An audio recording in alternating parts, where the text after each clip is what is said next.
Et c'est parti. Donc, juste par rapport aux questions, j'ai vu qu'il y en a déjà une qui est passée, donc on va faire la présentation. Si vous avez des questions, posez-les dans le chat. Je les verrai passer pendant la présentation. Peut-être que je pourrai répondre tout de suite, ou sinon on va revenir à la fin. On aura une autre période de questions. On prendra celle qui a été mise dans le chat et les autres questions afin de pouvoir y répondre. La présentation sera principalement faite en français. Par contre, je peux répondre aux questions en anglais aussi. Donc, s'il y a des choses pas comprises ou si vous avez des questions, vous pouvez les poser dans votre langue et on répondra dans la langue de la question. Voilà pour la toute petite introduction. Je vais revenir après. Tout d'abord, je vais passer la parole à Jean-Louis, notre directeur général, qui va pouvoir vous faire un petit mot d'accueil. Bonsoir à tout le monde, j'espère que vous m'entendez bien. Faites-moi un petit signe si vous m'entendez correctement. C'est parfait. Je ne vais pas être très long puisque ce qui est le plus important, c'est le contenu du travail qu'on propose aux enfants à travers nos éducateurs pour nos jeunes. Je voudrais simplement rappeler que une grande partie de l'organisation qui s'est mise en place est nouvelle. Elle a été testé douloureusement. On s'en est pas caché pendant l'été dernier et on a écouté cet hiver déjà un certain nombre de propos pour redresser le tir et vous verrez que nous allons dans cette continuité pour cet été et dans le futur. J'aimerais juste me faire aussi le porte-parole du conseil d'administration du club, puisqu'en tant que directeur général, je travaille directement avec la présidence du club et l'ensemble des administrateurs. Et nous avons, je dirais, en octobre 2023, donc avant les fêtes de fin d'année, pris des décisions stratégiques sur l'avenir du club. Et en particulier, nous avons décidé stratégiquement que le centre de développement du club, le CDC, ce fameux CDC qui, pour nous, qui venons des fois d'autres langues, d'autres cultures, coming from abroad, some of them, they know where I'm coming from Spain, from Latin America, from Africa. Vous savez qu'on appelle ça, nous, les centres de formation. Et notre CDC a un objectif très, très précis. Maintenant, c'est la priorité numéro 1 du club. Et elle passe avant, je dirais, tout pour l'avenir du FC Trois-Lacs. Donc, vous êtes pour nous les témoins privilégiés de cette orientation, avec toutes les choses qu'on aura à mettre en place au fur et à mesure, sachant que nous sommes dans un univers parfois un peu complexe entre ce que nous souhaitons, ce que vous, en tant que parents et nos jeunes souhaitent, et puis un encadrement qui relève de notre fédération d'affiliation, qui nous oblige à certains critères, certaines réalités. Et parfois, ça crée des petites distorsions plus amples en début de, je dirais, 2023. Maintenant, on les maîtrise beaucoup mieux pour 2024. On ne va pas se le cacher, je laisserai après Christophe démarrer.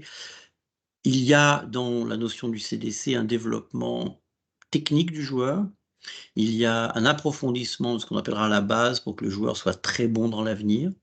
Mais nous ne nous cachons pas que c'est aussi un secteur qui est sensible à la compétition, qui est sensible à l'esprit compétitif, que nous n'allons pas le négliger, qui fait partie de nos préoccupations.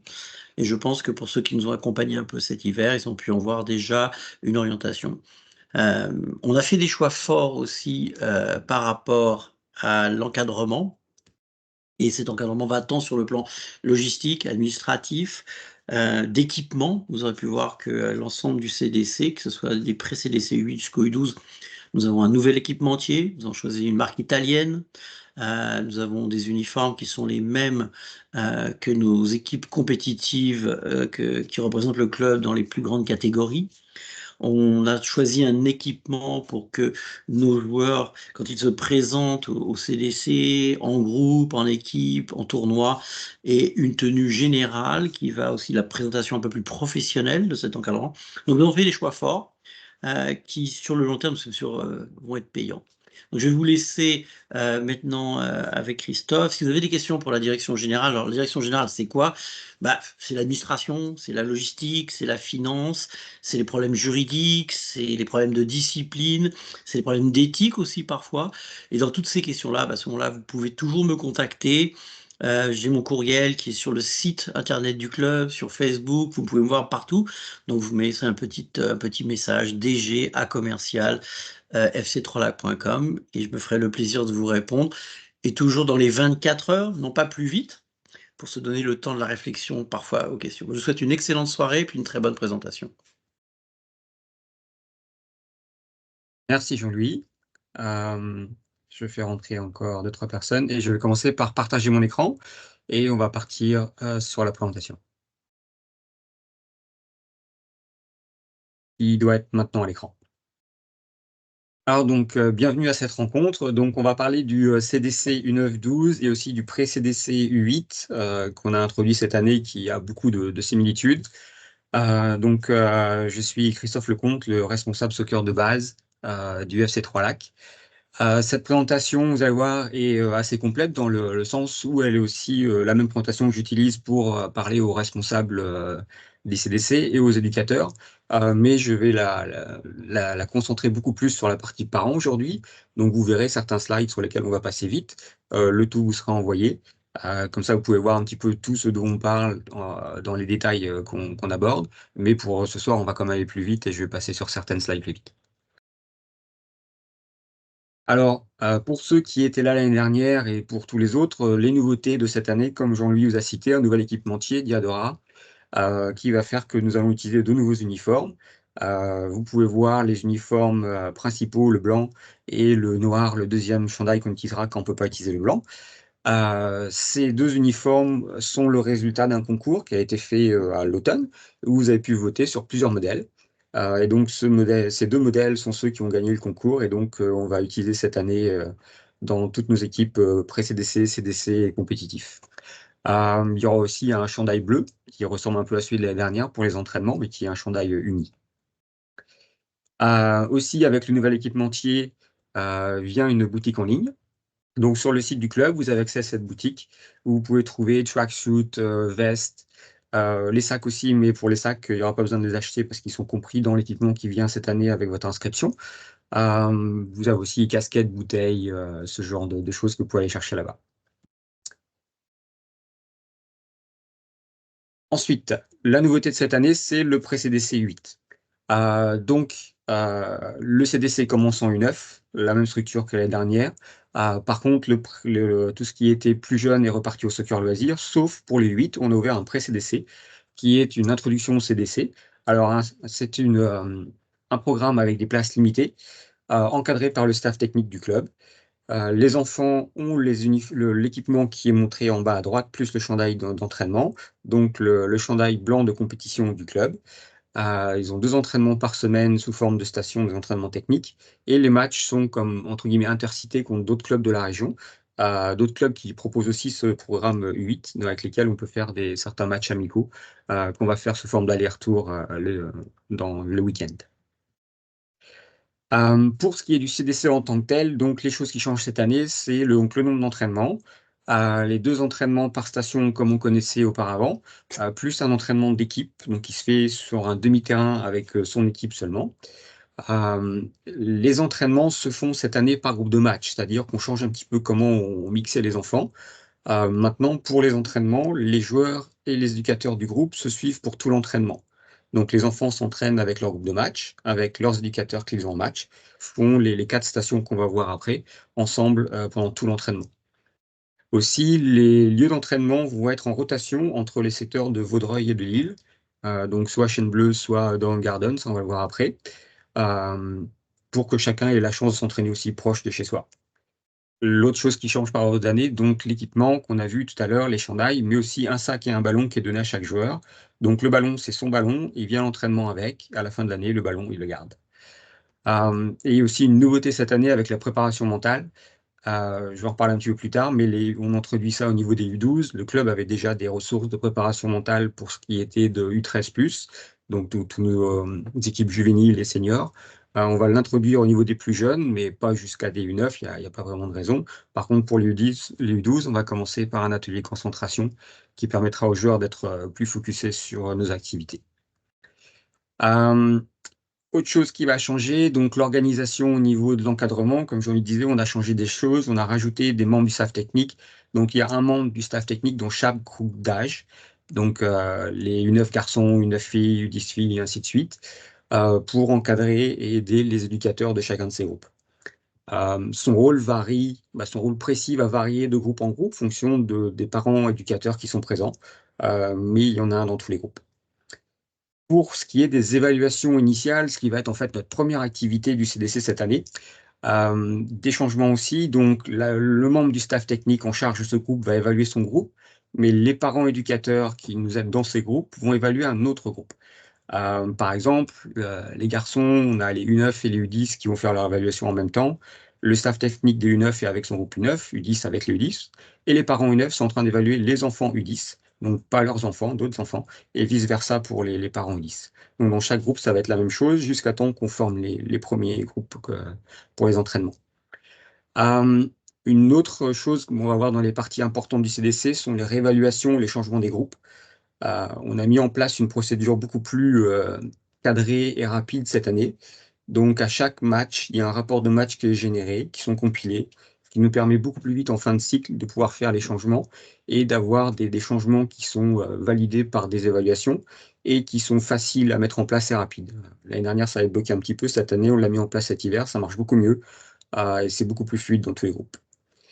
La communication avec vous, donc on va le voir en détail tout à l'heure, mais elle va s'effectuer avec l'outil qui s'appelle Rétroaction.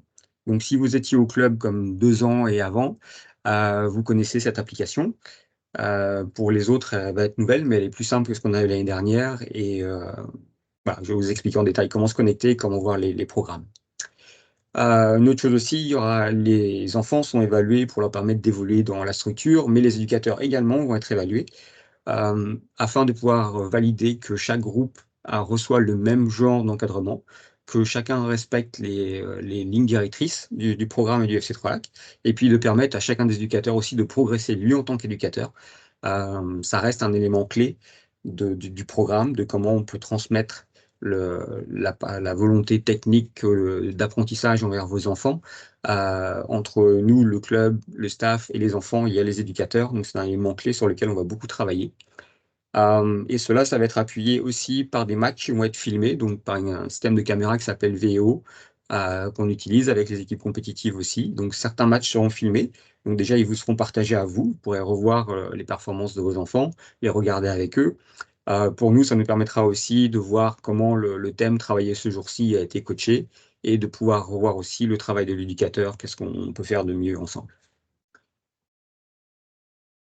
Euh, Donc le CDC, pour ceux qui sont nouveaux, donc le centre de développement du club, donc comme Jean-Louis l'a dit, c'est la partie où on finalise tous les enfants qui veulent aller vers la compétition en U13.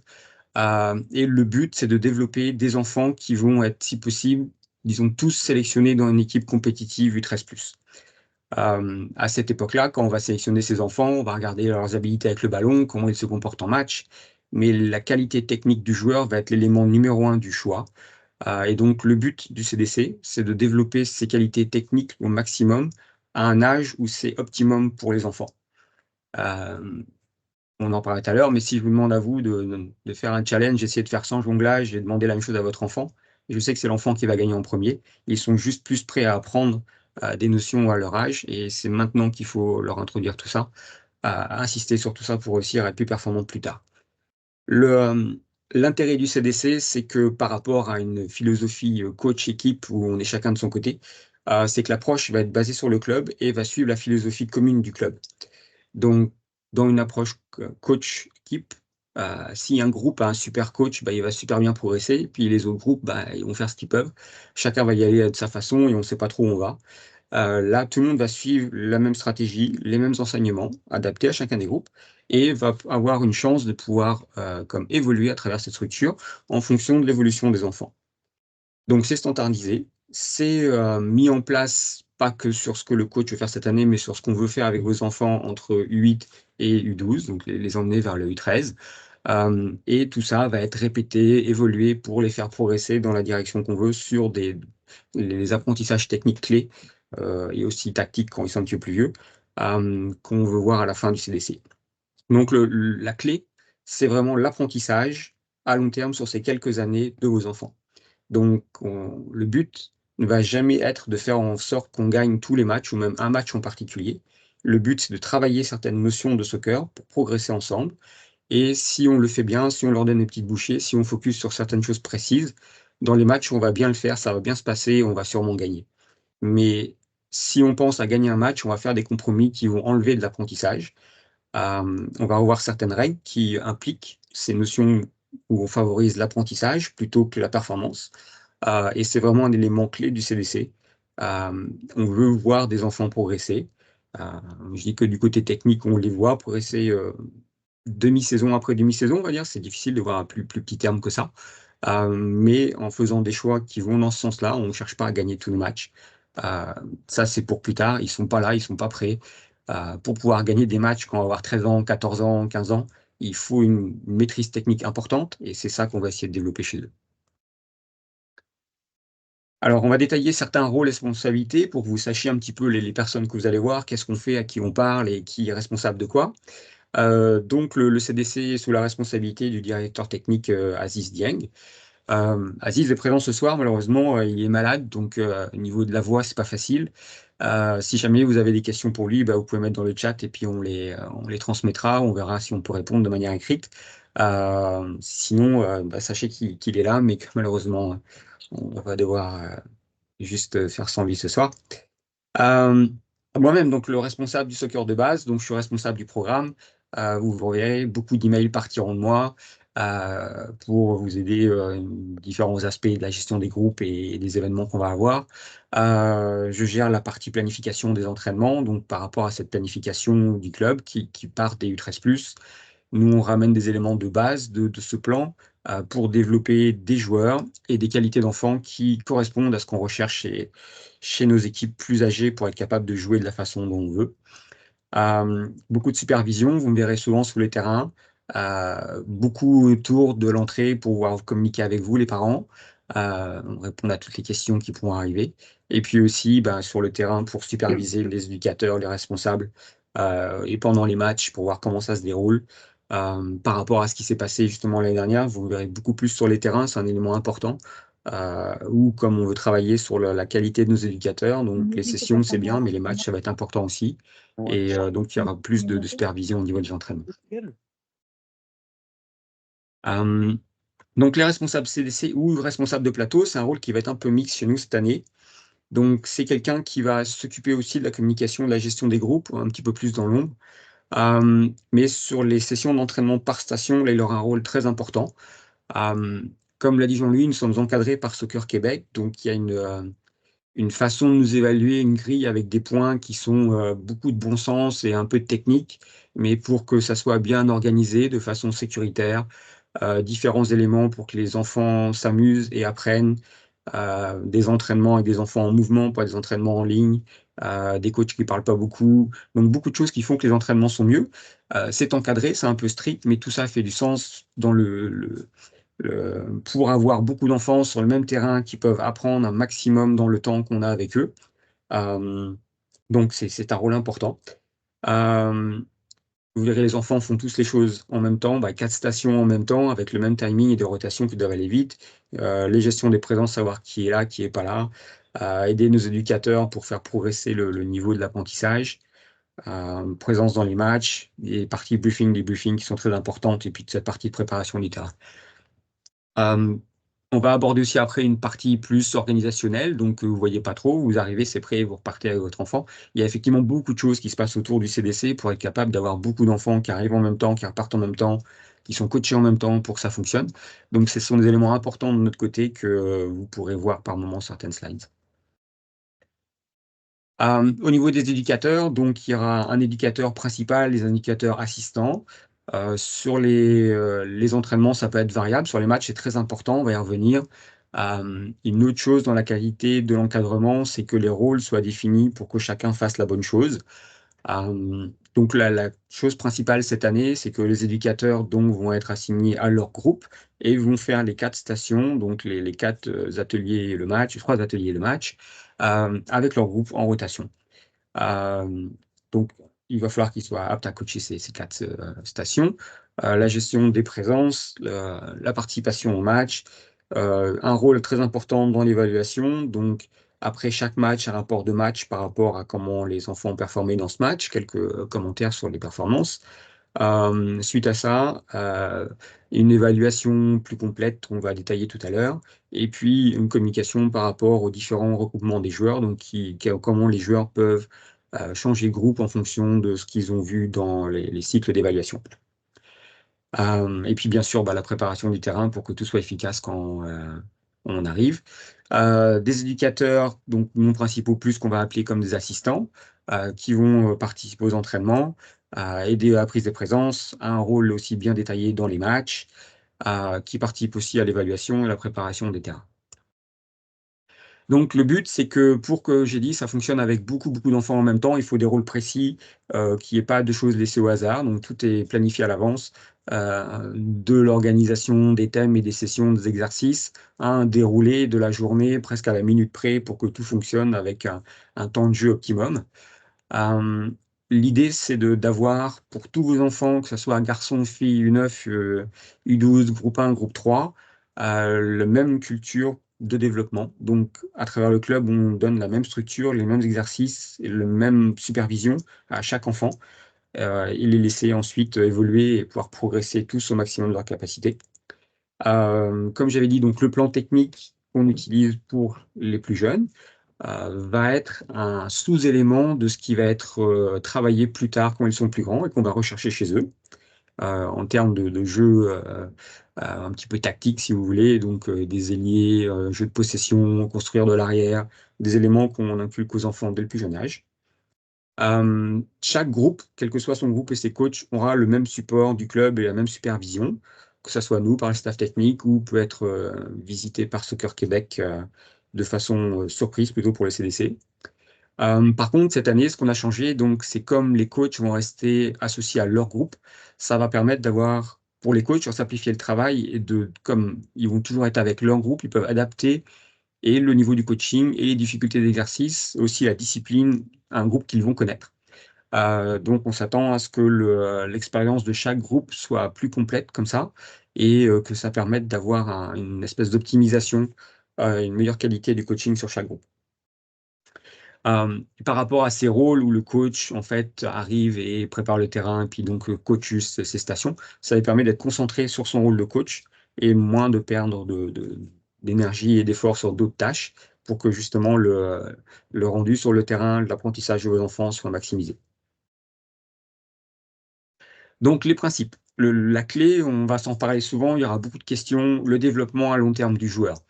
Euh, Dans un match, qu'on soit parent, qu'on soit coach, l'instant présent ou enfant en fait, l'instant présent va être très important, mais le big picture à long terme est beaucoup plus importante en fait, et c'est là qu'il va falloir voir une décorrélation et comprendre pourquoi les choses vont dans tel sens. Donc déjà, à chaque âge, chaque objectif, ça va être différent. Pour les 8, on est encore très jeune. On va jouer à 7 contre 7. Il y aura des matchs, il y aura des buts, mais on reste avec des notions plus simples de plaisir en bougeant. Donc les enfants ont besoin de coordination, ont besoin d'être à l'aise avec un ballon dans les pieds pour pouvoir apprendre le reste par la suite. Donc plus on est jeune, plus on se centre sur soi-même. Et on va quand même essayer d'introduire quelques notions collectives en faible nombre, mais basées sur l'enfant lui-même. Les U9, U10, on reste encore avec le plaisir avec le ballon. Donc nos enfants jeunes ont une certaine limite dans le nombre d'informations qu'ils peuvent traiter et combien par exemple, de joueurs ils peuvent intégrer dans leurs décisions, que ce soit leur équipe ou les adversaires. Donc, le but va rester de développer une technique individuelle et d'intégrer dans leurs décisions le ou les deux joueurs les plus proches d'eux. Mais on n'est pas du tout vers du 11 contre 11. 11-12, donc le plaisir avec les coéquipiers. Si on a intégré les notions de plaisir en bougeant et avec le ballon, on est prêt à intégrer plus de joueurs dans le jeu, dans nos décisions, dans des exercices un peu plus évolués, mais on est sur 4-5 joueurs pris en compte par un enfant à cet âge-là. C'est une notion évoluant, c'est aussi le niveau de jeu, ou en tout cas le format de jeu qui change, du 5 contre 5 à 7 contre 7 à 9 contre 9. Donc on intègre plus de complexité aussi dans le format de jeu pour respecter le développement des enfants. Euh, donc, un sport, le soccer, on le connaît, on a joué, on le voit à la télé. On aime quand notre club professionnel performe bien ou on est fâché quand il ne le fait pas. Donc, on connaît l'ensemble du sport. Maintenant, il faut ramener l'apprentissage de ce sport à un autre apprentissage qu'on aurait par exemple à l'école. Là, je vous propose l'exemple des mathématiques. Autant vos enfants, quand ils vont arriver au cégep ou à l'université, vont faire des calculs compliqués, vectoriels, intégrales, ainsi de suite. Euh, ils vont être capables quand ils auront cet âge-là. Aujourd'hui, on ne leur demande pas ça. Donc, au soccer, c'est la même chose. Même si un match va avoir un joueur qui fait une passe et qui marque un but, on ne peut pas leur demander, on ne peut pas essayer de leur faire intégrer ce qu'ils vont devoir faire quand ils auront 15 ans, 16 ans, 17 ans ou ils sont adultes. Donc, c'est pour ça qu'on se concentre sur des éléments beaucoup plus petits pour développer ces qualités qui vont les mener vers les choses qu'ils vont pouvoir faire quand ils vont être plus grands. Donc, on est comme à l'école, on travaille d'abord sur des notions de base, l'addition, la multiplication, et on intègre tout ça pour progresser, même si nous, on a des matchs qui sont la forme la plus compliquée à appliquer, donc avec toutes les notions qui vont venir avec. Mais l'apprentissage se fait sur des choses précises, simples, et si on maîtrise toutes ces choses simples, à la fin, on a des joueurs qui sont bons et qui peuvent réussir à faire des matchs. L'autre élément, c'est vraiment avec des enfants jeunes, leur cerveau évolue de telle façon que plus ils sont petits, plus ils peuvent apprendre des choses. Ils ont donc entre 8 ans et 12 ans, ils ont appris à marcher, à parler, peut-être plusieurs langues. À l'école, ils apprennent déjà beaucoup de choses. Leur cerveau est fait de telle façon que chimiquement, ils sont capables d'apprendre beaucoup de choses rapidement, par petites bouchées, s'ils ont des pauses entre chaque apprentissage. Donc l'idée, c'est de maximiser cette capacité qu'ils ont pour leur utiliser dans un cadre sportif, donc des exercices de durée assez courte pour eux par rapport à leur temps de concentration, cette petite pause qui va être dans la pause d'eau, rotation, et on repart sur autre chose. L'additionner au maximum pour optimiser le nombre d'apprentissages qu'on peut faire avec eux et développer des qualités techniques qui vont pouvoir par la suite entretenir et qui va leur permettre d'être des bons joueurs plus tard. Donc c'est vraiment basé sur ça qu'on optimise ça à cet âge-là. Euh, je vous ai cité une phrase de Xavi sur le résultat au sport. Donc, c'est vraiment, en anglais, c'est un petit peu mieux, mais au soccer, le résultat est un imposteur. C'est-à-dire que si vous gagnez un match, ça ne veut pas dire que vous avez fait un bon travail ou que le coach est bon. L'autre équipe était plus faible. Peut-être que vous avez mis votre joueur rapide devant, lui envoie un long ballon et il marque 4 buts. Super, on a gagné 4-2. Mais après, si on regarde, qu'est-ce qu'ils ont appris, les enfants? Qu'est-ce que cet enfant qui marque des buts parce qu'il court vite et qu'il est rapide, qu'est-ce qu'il va faire quand en face, ça va être une équipe défensive qui jouera bas, qui n'aura pas d'espace? Ben, il aura plus ses capacités, il pourra plus utiliser, il ne saura plus jouer. Donc, pour ça, on ne va pas chercher un résultat. On va chercher des apprentissages, on va mettre en place des structures, des formats de jeu, différents exercices qui vont nous permettre de développer des qualités chez les joueurs. Au fur et à mesure qu'on les développe, les jours, on va bien réussir à bien appliquer les notions qu'on cherche à faire, ça va donner de bons résultats, mais on ne cherche pas le résultat, on cherche l'apprentissage. Alors, la planification technique, ceci est un exemple, ça ressemble à ce qu'on a fait l'année dernière. Ce n'est pas exactement ce qu'on va faire cette année, parce que les cycles ne sont pas les mêmes. Puis en fait, je vais simplifier certaines choses, surtout avec les plus jeunes, donc U8, U9, U10, où on va supprimer des objectifs et des principes. On veut que l'objectif soit le thème, c'est-à-dire apprendre à courir, à dribbler avec le ballon, le passer, le recevoir, tirer, marquer, et ainsi de suite. L'idée, c'est de vous montrer que cette planification est faite à l'avance. Ces thèmes et l'exercice vont être des choses qu'on travaille pour développer nos joueurs vers le U13 avec des éléments qui leur permettront d'être des joueurs de qualité à cet âge-là. Mais donc ces thèmes, ces cycles, donc 5 semaines, 6 semaines, qui donnent lieu aux différentes évaluations et puis au changement de groupe, sont des choses planifiées pour toute l'année dès maintenant. Donc chaque session a des plans détaillés, donc ça c'était plus pour les communications avec les coachs. Mais sachez que donc le thème est très important, les guides avec des questions, les plans de chaque station, les variations, quels éléments on cherche à travailler dans chaque atelier pour réussir à passer le bon apprentissage aux enfants à chaque session. Alors maintenant, plus important pour vous, donc les activités en fonction de l'âge, différentes fréquences. Donc les pré-CDC auront 2 entraînements par station par semaine, plus un match le week-end, à peu près 10-12 matchs par année. Donc des matchs qu'on va mettre en place avec les autres clubs, donc de manière un peu plus libre. Pour les U9-12, donc 3 entraînements par semaine, 2 entraînements par station, plus un entraînement par équipe. Toujours à travers la semaine, le même thème, mais l'entraînement par équipe sur un demi-terrain, plus d'espace, permet d'affiner certaines notions qui sont plus dures à intégrer dans le cadre de l'équipe et du match, où là on peut arrêter, on peut bouger certains enfants, expliquer certaines phases de jeu, souvent beaucoup de questions sur les touches, les murs, les hors-jeux pour les 11-12. Donc ce genre de choses pourront être adressées dans les entraînements par équipe, mais toujours en travaillant un thème précis où on veut progresser, passer, recevoir le ballon par exemple. Et puis bon, pour les 9-12, le match le week-end. Donc, les entraînements vont durer 1 h 15 et auront lieu sur les terrains de Vaudreuil et Pincourt. On va y revenir juste après sur les terrains exacts. Les troisièmes entraînements d'équipe, donc ça, c'est pour les U9, U12. Sur différents terrains en herbe, on a essayé de vous regrouper. Ça serait principalement aussi à Notre-Dame de l'Île-Perrot. Là, les entraînements dureront 1 heure. Pour les matchs, garçons le samedi matin, les filles dimanche matin, 95% du temps.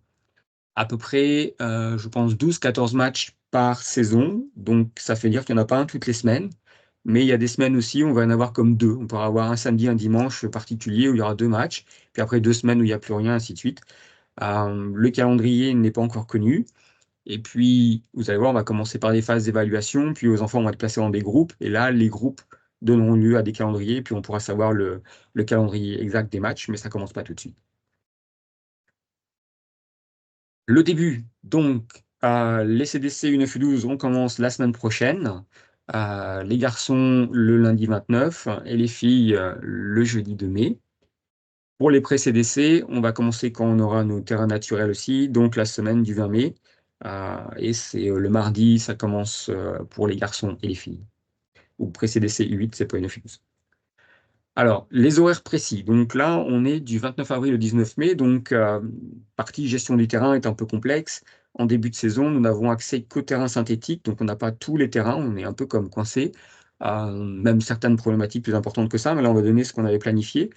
Donc, on a gardé les 2 sessions dans la semaine qui vont rester pour le reste de la saison. Et une session et le dimanche matin. Donc, pour les garçons, le lundi à Chaîne Bleue, donc un premier bloc avec les U9, U10, un deuxième bloc avec les 11, U12. Les équipes féminines, donc le jeudi, Chaîne Bleue également, U9, U10, U11, U12 en même temps. Ça va changer après. Pour l'instant, le pré-CDC ne l'entend pas là. On fait tout sur une seule session. Et la deuxième session de la semaine sera le dimanche matin avec toutes les équipes back-to-back. Les horaires à droite, 9h, 10h15 et 11h30. Avec les filles d'abord, puis les garçons U9, U10 et les garçons U11, U12. Donc tout à Chaîne Bleue pour l'instant. Pas de match les week-ends, sauf pour les U9 qui ont comme un festival de début de saison. Ça sera vous communiquer un peu plus tard. Où le 18 mai, on fait 2 matchs. C'est à Pointe-Claire contre d'autres équipes de la Ligue pour comme se jauger et puis voir si on a choisi les bonnes divisions pour nos groupes. À partir du 20 mai, tous les terrains ouvrent. Donc là, on peut commencer la saison avec toutes nos activités. Les matchs commenceront le week-end et donc le planning devient complet. Donc les lundis, les jeudis, on est resté au même endroit. Les garçons, mêmes horaires. Les filles, les U9, U10 dans le premier bloc avec le pré-CDC et les filles U11, U12 dans le deuxième bloc. Le mardi est arrivé le premier entraînement des filles, donc sur le terrain de Doran Garden, cette fois-ci à Vaudreuil. Et avec les mêmes horaires, premier bloc, deuxième bloc, ça on vous garde toujours au même endroit. Et les garçons, leur deuxième entraînement de la semaine, donc aussi à Doran Garden, avec le même horaire que le lundi. Suite à ça, le jeudi, c'est l'entraînement par équipe, donc qui est noté troisième entraînement, pour les équipes masculines. Donc ça va être principalement sur le terrain du parc des Mésanges, à Notre-Dame de l'Île-Perrot. Ça vous sera mis dans rétroaction pour être sûr de quel terrain aller à quelle heure. Et pour les filles, ça va être la même chose, mais le vendredi soir. Samedi matin, les garçons, leur match, et les filles, dimanche matin. Pour les pré-CDC, les matchs respecteront la rotation qu'ils auront en U9, U12. Donc les pré-CDC garçons joueront aussi le samedi principalement le matin, et les filles le dimanche. Alors, en plus de tout ça, nous vous offrons des programmes spécifiques. Donc, par exemple, adaptés aux gardiens de but. Donc, dans les entraînements par station, tous les enfants font les mêmes ateliers. Un élément important qu'on va revoir sur les jours de match, c'est que le rôle du gardien, là, si on parle de soccer moderne, est un rôle de joueur. J'avoue que j'ai la difficulté pour l'instant avec beaucoup d'équipes à intégrer le gardien dans le jeu. Je coach aussi des U14 LDP et c'est la même problématique. Donc, il faut vraiment que ça s'intègre jeune. Et ce gardien donc, participe aux ateliers techniques pour développer sa technique de joueur. Sur l'atelier match, principalement, il ira sûrement dans les buts, mais il fait tous les ateliers techniques. En plus de ça, avec son inscription, les gardiens sont éligibles à un entraînement spécifique de gardien de but. Donc, avec plusieurs entraîneurs de gardien de but, faire des exercices spécifiques de gardien pendant 1h20. Donc, c'est le jeudi à Cité des Jeunes. Le jeudi, c'est un jour où il y a des activités CDC féminins et les entraînements d'équipe des garçons. Donc, la disponibilité des terrains est limitée, la disponibilité des entraîneurs est limitée, donc ça donne un jour en conflit. Donc, on va faire quelque chose en rotation une semaine sur deux. Garçons, filles ou des groupes un petit peu mélangés, on va voir, mais chaque enfant ira une semaine sur deux pour ne pas manquer trop les autres entraînements, mais quand même participer à ces entraînements spécifiques de gardien pour que les enfants qui aillent dans les buts développent le plus possible cette technique spécifique, même pendant le CDC. Notre programme spécifique, dont j'ai parlé un petit peu tout à l'heure, c'est la préparation mentale. Donc, le club a accès à un coach français qui s'appelle Kevin, qui est un coach qui encadre une équipe professionnelle en France et des athlètes de haut niveau, qui fait des interventions au niveau de la préparation mentale, soit depuis la France, donc sous forme de visioconférence, soit lors de passages ici au Québec pendant les périodes de vacances. Euh, donc pour le CDC, cette année, il y aura une introduction à la préparation mentale au niveau des U12, donc les plus âgés, pour travailler des éléments de concentration. Donc on va avoir la rencontre bientôt de présentation, mais des ateliers en groupe pour aider les enfants à augmenter leur concentration avant les entraînements, avant les matchs, et des routines pour les ramener plus concentrés quand ils sortent un peu des clous, et pour améliorer cette partie concentration pendant l'exercice. Euh, Également, si jamais il y a des besoins spécifiques, donc certains enfants ont vraiment la partie concentration, implication mentale a des soucis qu'on peut essayer de régler. On pouvait nous en parler, ou des fois on voit des choses sur le terrain, on va venir vers vous. Le coach Kevin est assez ouvert. Si on arrive à trouver une heure où on peut se parler, il y a moyen de mettre en place des éléments spécifiques pour aider un enfant où vraiment cette partie de sa personnalité a besoin d'un petit peu d'aide et on peut faire des choses de ce côté-là. Au niveau de la préparation physique et bon, on va dire plus développement physique de vos enfants, cette année, le club a lancé un nouveau programme, Tous en forme, qui a été communiqué récemment. Donc, c'est encadré par la clinique ABC, qui est un partenaire, et aussi sponsorisé par la Caisse des Jardins locale. Donc, une partie va être la supervision, soit de ce qu'on fait sur le terrain, soit de la planification de cette partie physique au niveau du CDC. Donc, on va parler principalement de réactivité et puis de coordination à cet âge-là. Mais ça va être un apport cette année. Ça comprend aussi d'autres éléments comme un support à la nutrition qui va donc être plus orienté vers vous, les parents, pour pouvoir vous guider sur comment encadrer vos enfants et les aider, surtout avant les moments de performance, les matchs, les tournois, où des fois il y a des soucis à être capable de gérer la nutrition de manière optimale. Alors, le calendrier et la communication. Donc, l'élément important, le retour cette année 100% vers la plateforme Rétroaction. Il existe une plateforme l'année dernière, XPS, elle est toujours en utilisation au club, mais c'est pour une utilisation technique, pour le staff, pour des équipes plus âgées, plus du tout pour tout ce qui est CDC et les plus jeunes. Donc sur la plateforme, bien sûr, on va retrouver tous les calendriers, les entraînements, les matchs. Quand on va le savoir, on pourra aussi intégrer d'autres événements, team building, les tournois, toutes ces choses vont être mises dedans. Ça ressemble un petit peu au screenshot que j'ai mis sur le côté, trouvé sur leur site. Donc, vos différentes dates, événements, où est-ce que ça se passe, et puis le petit rond vert, petit rond rouge, qui est avant un point d'interrogation, qui est très important. C'est là où on dit en avance si on va être présent ou absent. Je vais revenir après, c'est très très important. Donc, on a besoin de savoir combien d'enfants vont se présenter à nos sessions, ça nous permet de nous préparer. Et encore plus important au niveau des matchs. Donc, on va spécifier des deadlines où il faudra que ça soit mis à jour. On aura besoin vraiment de votre collaboration et c'est quelque chose qui va aussi être un petit peu évalué dans la note globale de l'enfant, si la communication va bien et qu'on sait quand un enfant est là ou pas là. Tant qu'on va le savoir, tant qu'on est mis au courant, on peut gérer les choses. En match, si on a un groupe de 13, on s'attend à ce que tout le monde vienne et en fait on est 6, ben, on a un gros problème. Si on le sait à l'avance, on va être capable de voir avec d'autres groupes comment on peut s'aider, comment on peut avoir d'autres joueurs et réussir à faire que c'est un succès pour tout le monde. Euh, donc bien sûr, la fiabilité et la rapidité sera un élément important au niveau de la communication. Euh, En plus, quand vos enfants vont être assignés à des groupes de match, donc il y aura des chats, des groupes de communication qui vous permettront de pouvoir de communiquer ensemble par rapport à des changements de dernière minute, quand il y aura des annulations, aller à un tournoi, trouver un terrain, ce genre de choses. Donc, ce sera très complet. Voilà, il sera important que tout le monde soit bien au point avec ça.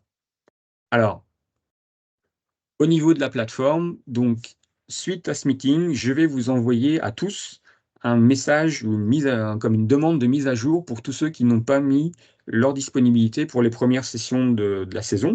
Donc à peu près tout le monde, là, parce que vous avez sûrement même pas encore vu que c'est là. Vous allez recevoir ce message à toutes les adresses qui sont inscrites au dossier de votre enfant.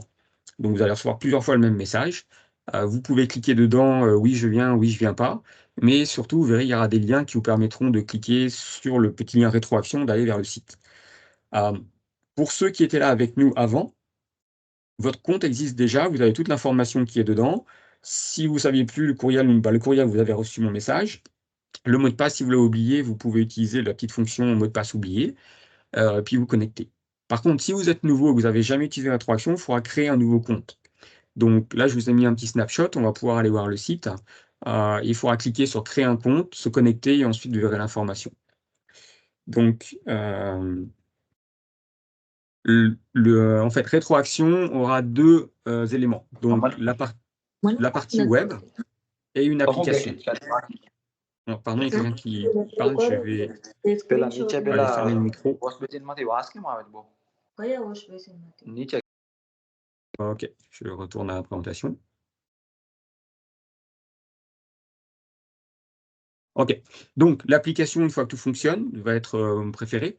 Pour s'inscrire à se créer un compte, si vous n'en avez pas un, il faut aller sur l'interface web, donc rétroaction.ca. Encore une fois, il y aura le lien dans l'email que je vais vous envoyer. Sur le site, vous voyez le bouton se connecter, va vous amener sur cette page. Bien sûr, moi, j'ai mes informations qui me permettent de connecter, mais vous, quand vous allez arriver, ça va être tout vide. Soit on se rappelle, on y va, soit on a oublié le mot de passe, ça va vous guider pour mettre votre courriel et vous envoyer un code pour en faire un nouveau. Soit vous pouvez créer votre compte. Donc ici, en dessous de se connecter, vous avez l'option créer un compte. Là, je clique. Moi, encore une fois, ça essaye de me remettre mes informations et vous aurez une page vierge. Nom, prénom, courriel, mot de passe, on applique question. Vous vous inscrivez et vous êtes connecté à votre compte. Vous verrez pour l'instant juste le groupe de votre enfant. Donc, il est placé dans un groupe U9 filles, elle, pardon, U12 garçons, et c'est tout. Après, il y aura aussi les groupes de matchs qui seront aussi partagés sur cette même plateforme, avec le calendrier spécifique pour les matchs, sachant que, bien sûr, donc, les entraînements sont pour tous aux mêmes dates. La communication SPS, ça c'est pour les coachs. L'organisation, je vais passer très très vite, mais donc comme je disais, pour qu'on puisse faire fonctionner un grand nombre d'entraînements de nos joueurs en même temps, tout est planifié de façon très structurée à l'avance, que ça soit avant la saison, avant le début des sessions, pendant les sessions ou après. Donc il y a pas mal de choses qui sont pensées. Tout ça encadré par Soccer Québec, ça d'ailleurs vient de chez eux. Mais dans le but de pouvoir optimiser l'apprentissage de tous ces enfants au maximum de nos capacités. Les attentes. Donc, on va commencer par les éducateurs, parce que c'est important, que ce soit la direction du club, mais tous les éducateurs qui vont être impliqués. Bien sûr, en tant que rôle d'éducateur envers vos enfants, on prend un petit peu votre rôle au niveau du soccer pendant 1 heure et quelques. Même chose qu'à l'école, donc on s'attend à ce que ces éducateurs soient là pour montrer un exemple et guider vers les enfants vers un certain standard qu'eux aussi doivent essayer d'acquérir. Donc bien sûr, vos éducateurs devront être à l'heure, porter la tenue officielle du club, respecter la philosophie, la planification, le code d'éthique et code de conduite qu'on va détailler à la fin. Euh, donc important, adapter sa pédagogie vis-à-vis de la philosophie du club. Donc, d'où des évaluations, d'où les matchs qui sont filmés et cette supervision pendant les entraînements et pendant les matchs. Et participer à des formations. Donc, au cours de la saison, estivale ou hivernale, plusieurs formations ont lieu, soit générales, justement pour expliquer au FC 3 Lacs comment on essaye de mettre en place un jeu offensif, un jeu défensif, donc des choses assez larges, soit sur la méthodologie de comment encadrer des ateliers ou d'autres questions par rapport à la philosophie ou la méthodologie du club. Ceci, puis vous verrez aussi beaucoup d'éducateurs que vous allez trouver sur les ateliers CDC sont aussi des éducateurs qui sont impliqués avec les U13 et plus. Encore une fois, pour dire qu'il y a une continuité entre les deux pôles. Ce qu'on va faire plus tard, on l'apprend petit, mais c'est ces mêmes personnes qui sont impliquées, que vos enfants auront peut-être la chance de retrouver dans quelques années quand ils seront à des équipes de joueurs plus âgés. Alors, les joueurs et vous, les parents. Donc, dans tout ça, le joueur de soccer avec son ballon est important, mais l'enfant, la personne, l'est encore plus. Donc, pour réussir à participer et avoir du succès au CDC, euh, la porte est ouverte à tous, mais le commitment et l'attitude au niveau des entraînements, cette capacité à apprendre est la clé. Les groupes sont grands, et comme j'ai dit, il y a beaucoup de monde sur le même terrain en même temps. Les enfants doivent être capables de rester dans une structure assez ferme pour pouvoir s'épanouir à travers le groupe. Donc, beaucoup de notions importantes. Donc, déjà être présent. Donc, effectivement, il y aura plusieurs entraînements. Là, on est à 3 par semaine. On vous demandera pas 100% de présence tout le temps, mais je vais expliquer les minimums. Et puis, bien sûr, une communication importante quand vous n'êtes pas présent. On comprendra ce qui se passe, mais on a besoin de le savoir. Et être à l'heure, donc des événements clés. Début de l'entraînement, on va pouvoir d'une certaine façon gérer les retardataires, mais ça doit être un minimum et ça doit être occasionnel. En termes de match, ça va être encore plus préjudiciable parce que autant il y a toute une structure autour des entraînements pour que ça fonctionne, qu'un match aussi a une routine, un flow qui commence un certain temps avant le début du match et qui va jusqu'au début du match et ainsi de suite. Tout ça est important, que ce soit pour l'enfant en tant que tel, pour le reste du groupe, pour l'éducateur. Et arriver en retard, où on va voir, il y a des petites pénalités au niveau des enfants, mais lui faire rater un bout de ça le pénalise lui-même. Donc tout ça, c'est important, c'est mis en place pour que euh, l'apprentissage et les expériences soient maximisées pour tout le monde. Donc les tenues officielles du club, que ce soit en entraînement et en match, on est au FC3 Lacs, on vous fournit à tous des équipements complets. Il sera super important de les porter. Ça, encore une fois, ça sera évalué. Beaucoup de communication en cas de retard ou d'absence. Euh, vous arrivez plus tard parce que vous êtes le travail finit tard ce jour-là. Bon, le trafic est un peu le même pour tout le monde, mais des événements spéciaux, si on le sait, on pourra savoir que c'est correct. On attend l'enfant un petit peu en retard et on peut gérer. Mais c'est pas juste qu'on arrive quand on veut, c'est qu'on a pu prévenir s'il y avait un problème. Les disponibilités sur rétroaction, donc un élément clé. Au début, vous allez voir passer donc ces messages de mise à jour quand c'est pas fait, peut-être plusieurs fois avant les événements. Puis le jour des événements, ben, on ira voir les gens qui l'ont pas fait pour voir pourquoi, si ça fonctionne pas ou quoi, et vous faire comprendre que c'est un élément important. Ok, il va falloir que tout le monde arrive à mettre ses présences. Cet hiver, c'était vraiment bien, donc si on arrive à voir tout le monde, ça va être parfait. L'attitude et le comportement, donc ça, c'est l'élément clé. Il n'y a pas de sélection de niveau. Donc, les enfants qui veulent participer, qui veulent apprendre à jouer au soccer sont les bienvenus. On va pouvoir développer tout le monde si tout le monde arrive avec la bonne attitude et un comportement qui est compatible avec un apprentissage. Son apprentissage et l'apprentissage de ses amis. Euh, Souvent, après, on exclut un petit peu les enfants s'il y a besoin pour qu'ils réfléchissent. On leur parle, on arrive à rectifier pas mal de cas. Si c'est vraiment pas possible et que ça déborde, si vous allez voir, on ne peut pas respecter les règles qu'on a mis pour, par exemple, le temps de jeu en match ou autre, on viendra vous voir, on vous explique ce qui s'est passé, on va essayer de travailler avec vous pour que ça s'améliore, que ça soit juste au niveau discipline ou si c'est un besoin d'un petit peu plus de concentration, de travail mental. Mais ça va être un élément clé. Si jamais on n'arrive vraiment pas et que c'est un échec, on devra peut-être se séparer de certains enfants. Et bien sûr, respecter la philosophie du club. Donc, on s'attend à ce que tout le monde comprenne ce qu'on fait, voit pourquoi on le fait, et après que tout le monde adhère et avance dans la même direction. Alors, les règles et conséquences. Donc, des règles qui sont en rapport avec ce que je viens d'énumérer. Je vais vous mettre le document en plus grand. Ce document vous sera envoyé, bien sûr. Donc, des règles qui concernent le port des uniformes, l'arrivée à l'heure aux événements, les problèmes d'attitude et de comportement, l'utilisation de rétroaction, la communication entre nous et les présences à l'entraînement. Donc, les uniformes, aux entraînements, vous avez tous un maillot bleu qu'on est tenu de porter aux entraînements. Donc, souvent, on a 99% qui viennent en bleu et puis il y a un blanc ou un noir. Va falloir que ça soit réglé pour que tout le monde soit à la même couleur. Shorts, chaussettes, donc on a des shorts noirs, chaussettes bleues ou noires. Euh, Ça, c'est l'équipement du FC3 Lac. Protège tibia et chaussures de soccer. Donc, c'est pas les running shoes. Protège tibia sont obligatoires. L'absence de protège tibia ou de chaussures permettra pas aux enfants de pratiquer. Ça, c'est un niveau sécurité. Donc, c'est pas même pas une règle de FC3 Lac. Euh, Notre élément numéro un, c'est d'organiser et de mettre en place un CDC sécuritaire. Donc, ces choses-là seront non négociables. Pour les matchs, donc là, normalement, il n'y aura pas de problème. Donc, les uniformes de match, protège tibia et chaussures.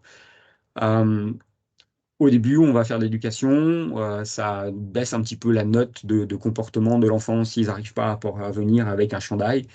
associé à la bonne couleur. Donc souvent, ce qu'on va dire, c'est arriver à l'heure, à leur âge. Bah, rarement, c'est eux le responsable. Bon, je ne sais pas ce qui s'est passé à la maison avant de partir, mais c'est vous qui apportez vos enfants aux entraînements. Effectivement, vous êtes dans la loupe.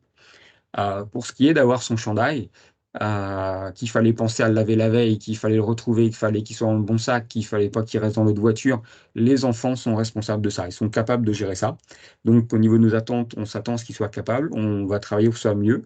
Mais ils vont être capables d'arriver avec un bon chandail s'ils viennent dans un état d'esprit prêt à venir comme de manière professionnelle à un entraînement de soccer, c'est-à-dire avec le au minimum le bon chandail.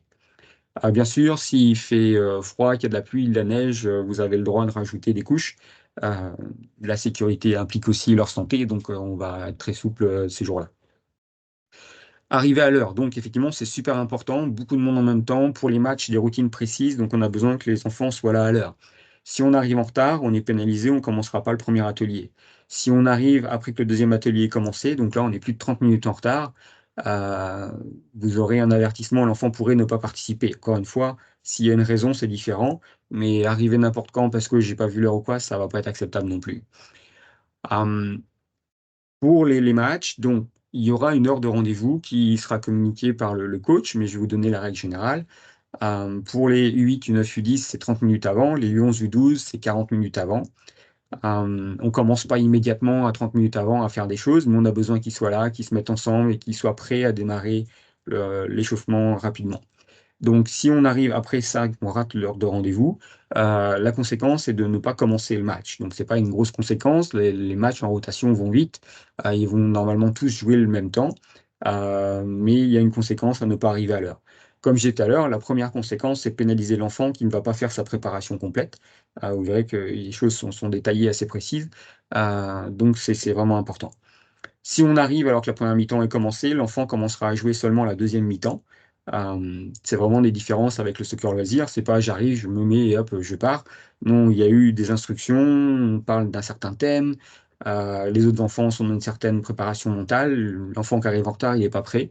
Il devra s'échauffer tout seul et être prêt pour commencer la deuxième mi-temps. Si on arrive alors que la deuxième mi-temps est commencée, on ne peut pas participer au match. Et ça, en fait, c'est une règle des arbitres. Si un enfant arrive avant le match, donc il y a toute une vérification des passeports et de l'identité des enfants, donc c'est fait avant le match. Si c'est pas fait avant le match parce qu'elle arrive en retard, l'arbitre peut le faire à la mi-temps, donc il est éligible. Si jamais il arrive après, l'arbitre ne le fera pas jouer. Donc ça, c'est une règle de la Ligue. Les problèmes de comportement. Donc, cette année, je m'attends à beaucoup moins de problèmes dans le sens où les enfants vont rester avec leur coach. Un, on les connaît, on va savoir qu'il faut regarder un peu plus près. Puis deux, on va faire les ateliers les uns après les autres ensemble. Donc, il n'y a plus vraiment la problématique de, il y a eu un problème sur l'atelier numéro un, on change d'atelier, le numéro 2, on ne le savait pas trop, et puis ainsi de suite. Donc, ça devrait être mieux, mais il faut s'attendre à des fois voir des enfants qui ont des problèmes d'attitude à être retirés de l'atelier, donc assis sur le côté, le temps qu'ils réfléchissent un petit peu. Après quelques minutes, on va leur redonner leur chance, mais on s'attend à ce que le reste de la séance soit parfaite. S'il y a besoin de faire ça plusieurs fois, donc une deuxième fois, l'enfant sera retiré de la séance. Et à ce moment-là, on viendra vous voir, on vous expliquera le problème et on s'attend à ce que la prochaine séance, il n'y ait plus ce genre de problème, bien sûr. En match, en cas de problème important, l'enfant pourrait être retiré du match, bien sûr, mais encore une fois, au début, on va les éduquer, on va leur expliquer pourquoi. Des fois, ils sont jeunes, ils sont pas contents de sortir, ainsi de suite. Bon, ça, on peut l'intégrer pour que ça progresse, mais par contre, on a besoin que l'enfant respecte les règles, continue à suivre le reste du protocole et soit prêt à réembarquer dans le match. Mais si ça se répète, effectivement, il pourrait être retiré. Auquel cas aussi, on viendrait vous dire qu'est-ce qui s'est passé pour pouvoir vous donner une explication et bien sûr travailler sur la raison. Euh, Rétroaction, donc comme j'ai expliqué, donc on a besoin de vos disponibilités à l'avance. Donc pour les entraînements, 48 heures à l'avance, donc vous recevrez beaucoup de notifications si proche de ces 48 heures, c'est pas fait, pour pouvoir nous dire si vous venez ou si vous venez pas. Encore plus important, donc les matchs, on a mis 72 heures, donc on est comme mercredi ou jeudi, la fonction du jour de votre match. L'idée étant que là, des absences vont être attendues, les vacances, je suis pas là pour une autre raison, j'ai autre chose, bon, n'importe. Mais nous, pour que le match fonctionne bien, pour que le reste du groupe fonctionne bien, on a besoin de gérer les absences et voir s'il y a besoin d'appeler d'autres joueurs pour nous aider, mélanger un peu les groupes ou trouver une façon quelconque. Donc le temps est important pour pouvoir gérer ça. Donc 72 heures, ça va être très important. Si jamais ça change, après les 72 heures, vous aviez mis votre disponibilité ou votre non-disponibilité, encore une fois, communiquer avec le coach, avec les responsables ou moi-même, on pourra ajuster, vous remettre dans la loupe ou voir comment on fait ça. Mais ça va être important que la communication fonctionne bien. Euh, donc, même chose sur la communication, vraiment important qu'on sache, un joueur qui doit venir, qui vient pas, ça va poser problème, ça va être noté également, et ça sera comme une appréciation négative dans son évaluation globale. Les présences à l'entraînement. Donc, nous avons 3 entraînements par semaine. Euh, L'été, je pense que ça va aller, mais particulièrement pendant qu'il y a de l'école, ça peut être difficile pour tout le monde de venir à 3 entraînements par semaine, surtout que c'est le soir. Voilà, c'est pas forcément très facile pour les jeunes enfants. Donc, la règle est que les enfants, pour pouvoir jouer le match le week-end, doivent participer. Alors, j'ai mis aussi terminer, donc ça exclurait un enfant qui a été puni comme pour des problèmes de comportement qui n'aurait pas fini la session. Mais si tout va bien, il doit participer à un de 2 entraînements par station. Donc, les garçons, c'est le lundi ou le mercredi. Les filles, c'est le mardi ou le jeudi. L'entraînement d'équipe est là aussi, mais un enfant qui viendrait que aux entraînements d'équipe parce qu'en fait, c'est comme un match, il aime ça, les autres, ils l'aiment pas. C'est pas ça qu'on veut au CDC. Ok, le CDC, idéalement, on veut voir tout le monde 3 fois par semaine pour vous laisser un peu de latitude dans la gestion de votre planning des enfants, de leur fatigue et du planning familial. Un entraînement par station est nécessaire pour pouvoir participer au match. Euh, et là, par contre, la règle va être assez stricte. Ok. Euh, voilà pour les règles et conséquences. Je vais mettre celui-là. Je vais attendre ici. L'organisation du terrain, donc rapidement pour vous, c'est juste que vous verrez sur le bord du terrain, il y a beaucoup de monde sur le même terrain en même temps. Donc c'est organisé d'une certaine façon, c'est comme entre guillemets adapté ou optimisé pour chaque terrain qui n'aura pas les mêmes réalités. Mais bon, vous verrez, voilà. Donc 4 stations de chaque côté, la même chose du côté terrain qui n'est pas dessiné. Et puis les stations techniques sont sous-divisées en deux pour que les enfants fassent les ateliers dans petit espace par petit groupe pour maximiser bien sûr le nombre de touches de balle. Certains éléments importants comme les petits dessins avec les bouteilles. Donc vos enfants viennent avec des bouteilles, les déposent à côté de leurs ateliers. Quand l'atelier est fini, ils retournent à leur bouteille, ça recrée le groupe, on change, ça organise toutes les rotations. Voilà. Tas de petits éléments qui sont pris en compte, des couloirs de sécurité, du marquage avec les cônes, et voilà, pour avoir un CDC sécuritaire. Donc rapidement, voilà le déroulement. Donc c'est un déroulement un petit peu théorique, sachant que on a des enjeux d'accès au terrain. Donc certains terrains, on les a très très tôt, très peu de temps avant le début de la session. Donc on doit faire tout très très vite avec certaines complexités pour nous. D'autres terrains, on les a à l'avance, donc là on peut mettre beaucoup plus à l'avance et puis on a plus de temps pour gérer. Mais sachez que sur chacun des scénarios, ça sera planifié pour que ça débute à l'heure et de façon organisée, avec des éducateurs qui sont prêts au maximum de leur capacité à donner une bonne session. Donc ça se passe avec 4 stations à tour de rôle, des 3 stations type plus technique.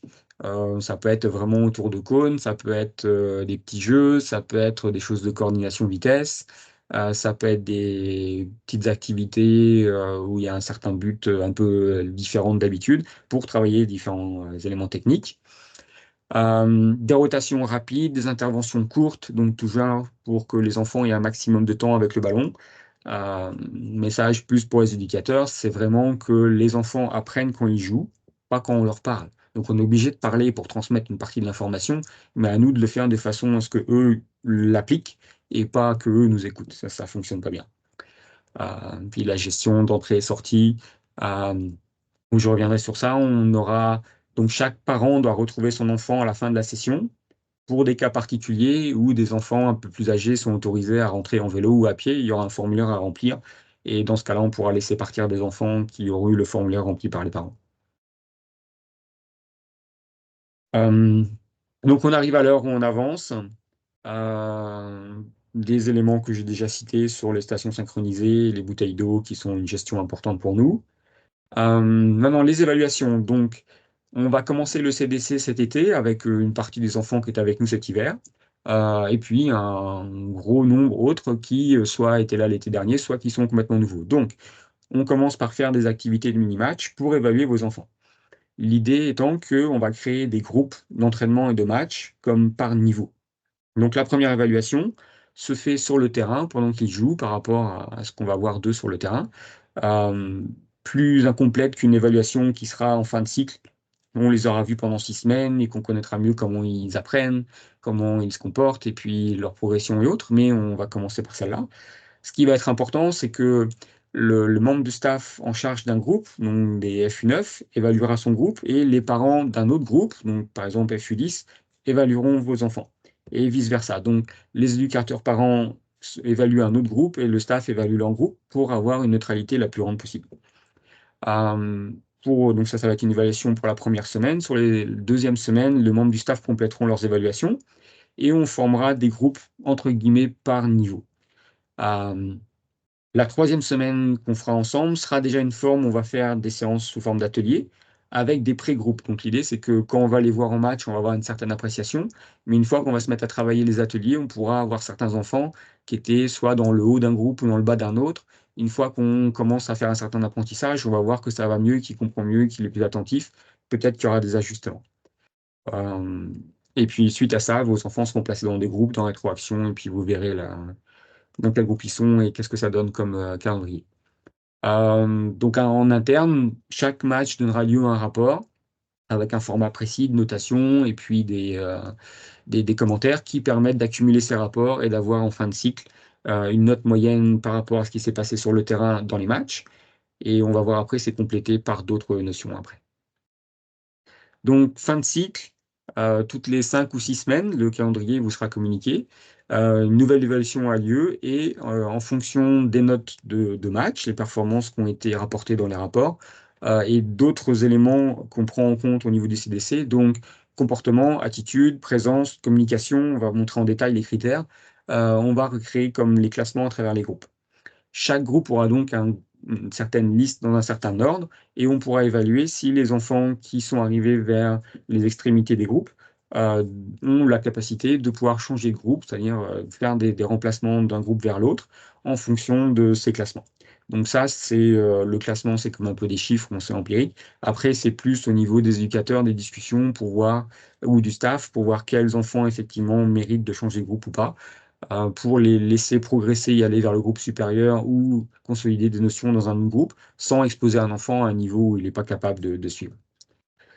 Vraiment, l'idée, c'est d'avoir des processus qui sont rapides, clairs, argumentés par des évaluations qui ont été faites sur les terrains et pendant les activités.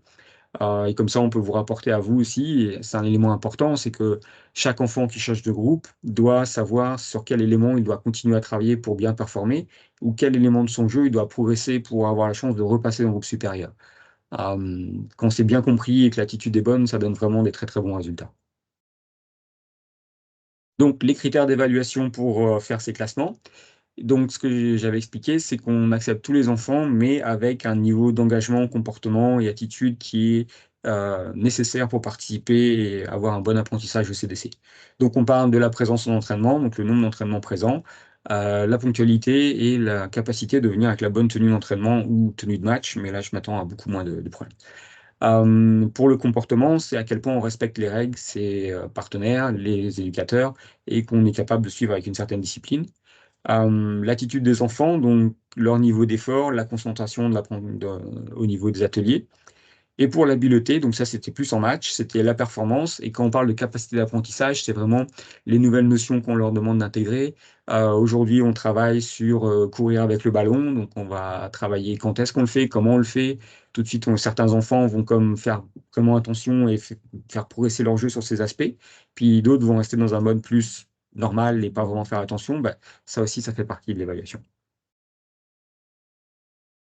Donc cette réévaluation, c'est un principe clé du CDC. Donc c'est pas un enfant avec un coach pendant un an, puis on voit ce qui se passe à la fin.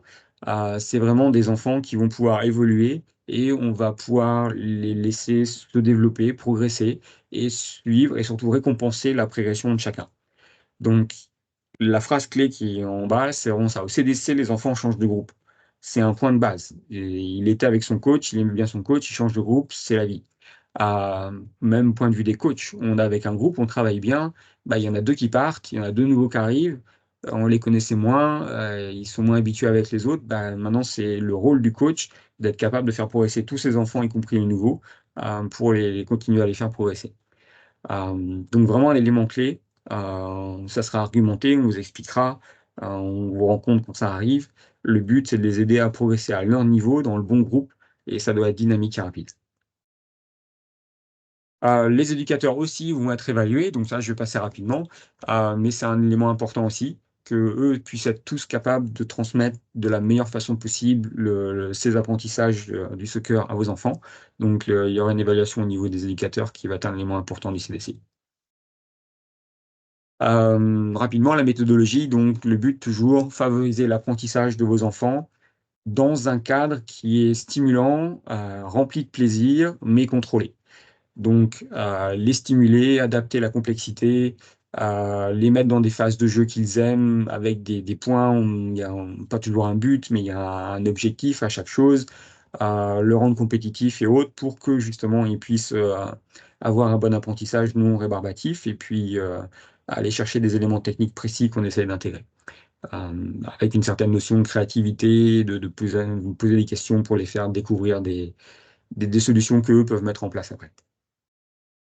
Au niveau des coachs, donc c'est important. Comment on leur parle, comment on se comporte, les questions, les interventions très courtes, euh, le fait de ne pas téléguider les enfants, c'est-à-dire on va pas leur dire l'action à faire, mais le but c'est de les guider vers, par exemple, lève les yeux, recherche tes partenaires, quand on cherche à les guider à faire plus de passes. Mais on va pas dire passe, passe, passe à un enfant qui va prendre le ballon et l'envoyer n'importe où, il a fait ce qu'on lui a dit. C'est pas ça qu'on cherche. On cherche à le mettre dans une situation où il va pouvoir trouver lui-même la réponse aux questions que lui pose le jeu du soccer, en le guidant à travers certains éléments clés qui vont permettre à lui de prendre ensuite la bonne décision. Donc, je l'avais abordé, ça, vraiment, les enfants, ils apprennent quand ils jouent, pas quand ils nous écoutent. Donc, un enfant qui va au parc avec un tas d'enfants sans règles, il est le plus petit, tout le monde le pousse, et ainsi de suite, bah, il va apprendre ce qu'il faut faire pour avoir le ballon.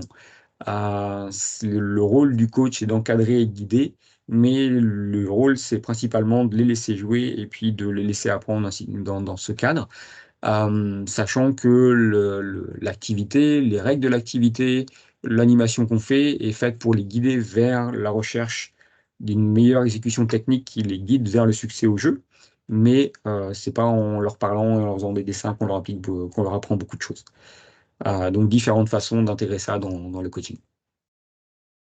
Alors, les jours de match, important. Donc, le calendrier qui sera dans rétroaction une fois que les groupes vont être formés. Donc là, on saura où est-ce qu'on se présente, l'heure, la date, et puis un lien vers la carte qui vous guide vers le match, le terrain du match. Avec ces groupes donc, qui sont formés à partir du classement interne des joueurs. Donc, ça va créer des groupes, vous saurez dans quel groupe vous êtes. Certains de ces matchs donc, seront filmés et vous seront partagés pour nous à des fins de formation, puis pour vous à des fins de revoir les performances de vos enfants.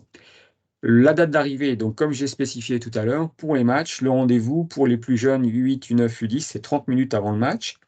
Pour les U11, U12, c'est 40 minutes. Donc important d'arriver à l'heure, tenue de match ou avoir juste les chaussures à ficeler. Et l'entraînement va commencer, l'échauffement, pardon, d'avant-match commencera très rapidement par la suite. Le temps de jeu au CDC. Donc, pour tous les enfants U8, U9, U10, c'est du 50-50. C'est-à-dire qu'on va les faire rentrer en rotation naturelle. On joue à 7, il y en a 3 sur le banc, donc il y en a 3 qui rentrent, 3 qui sortent. 5 minutes après, il y en a 3 qui rentrent, 3 qui sortent, peut-être pas moins que 5 minutes, et ainsi de suite pour que tout le monde ait sa chance de jouer le même temps de jeu.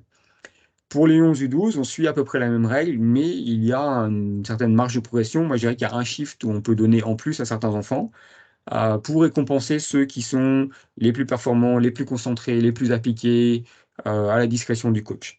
Donc, au CDC, on reste dans un environnement de développement complet, mais on va vers la compétition, on les prépare pour ça et on cherche à avoir des performances qui sont quand même de type compétitive.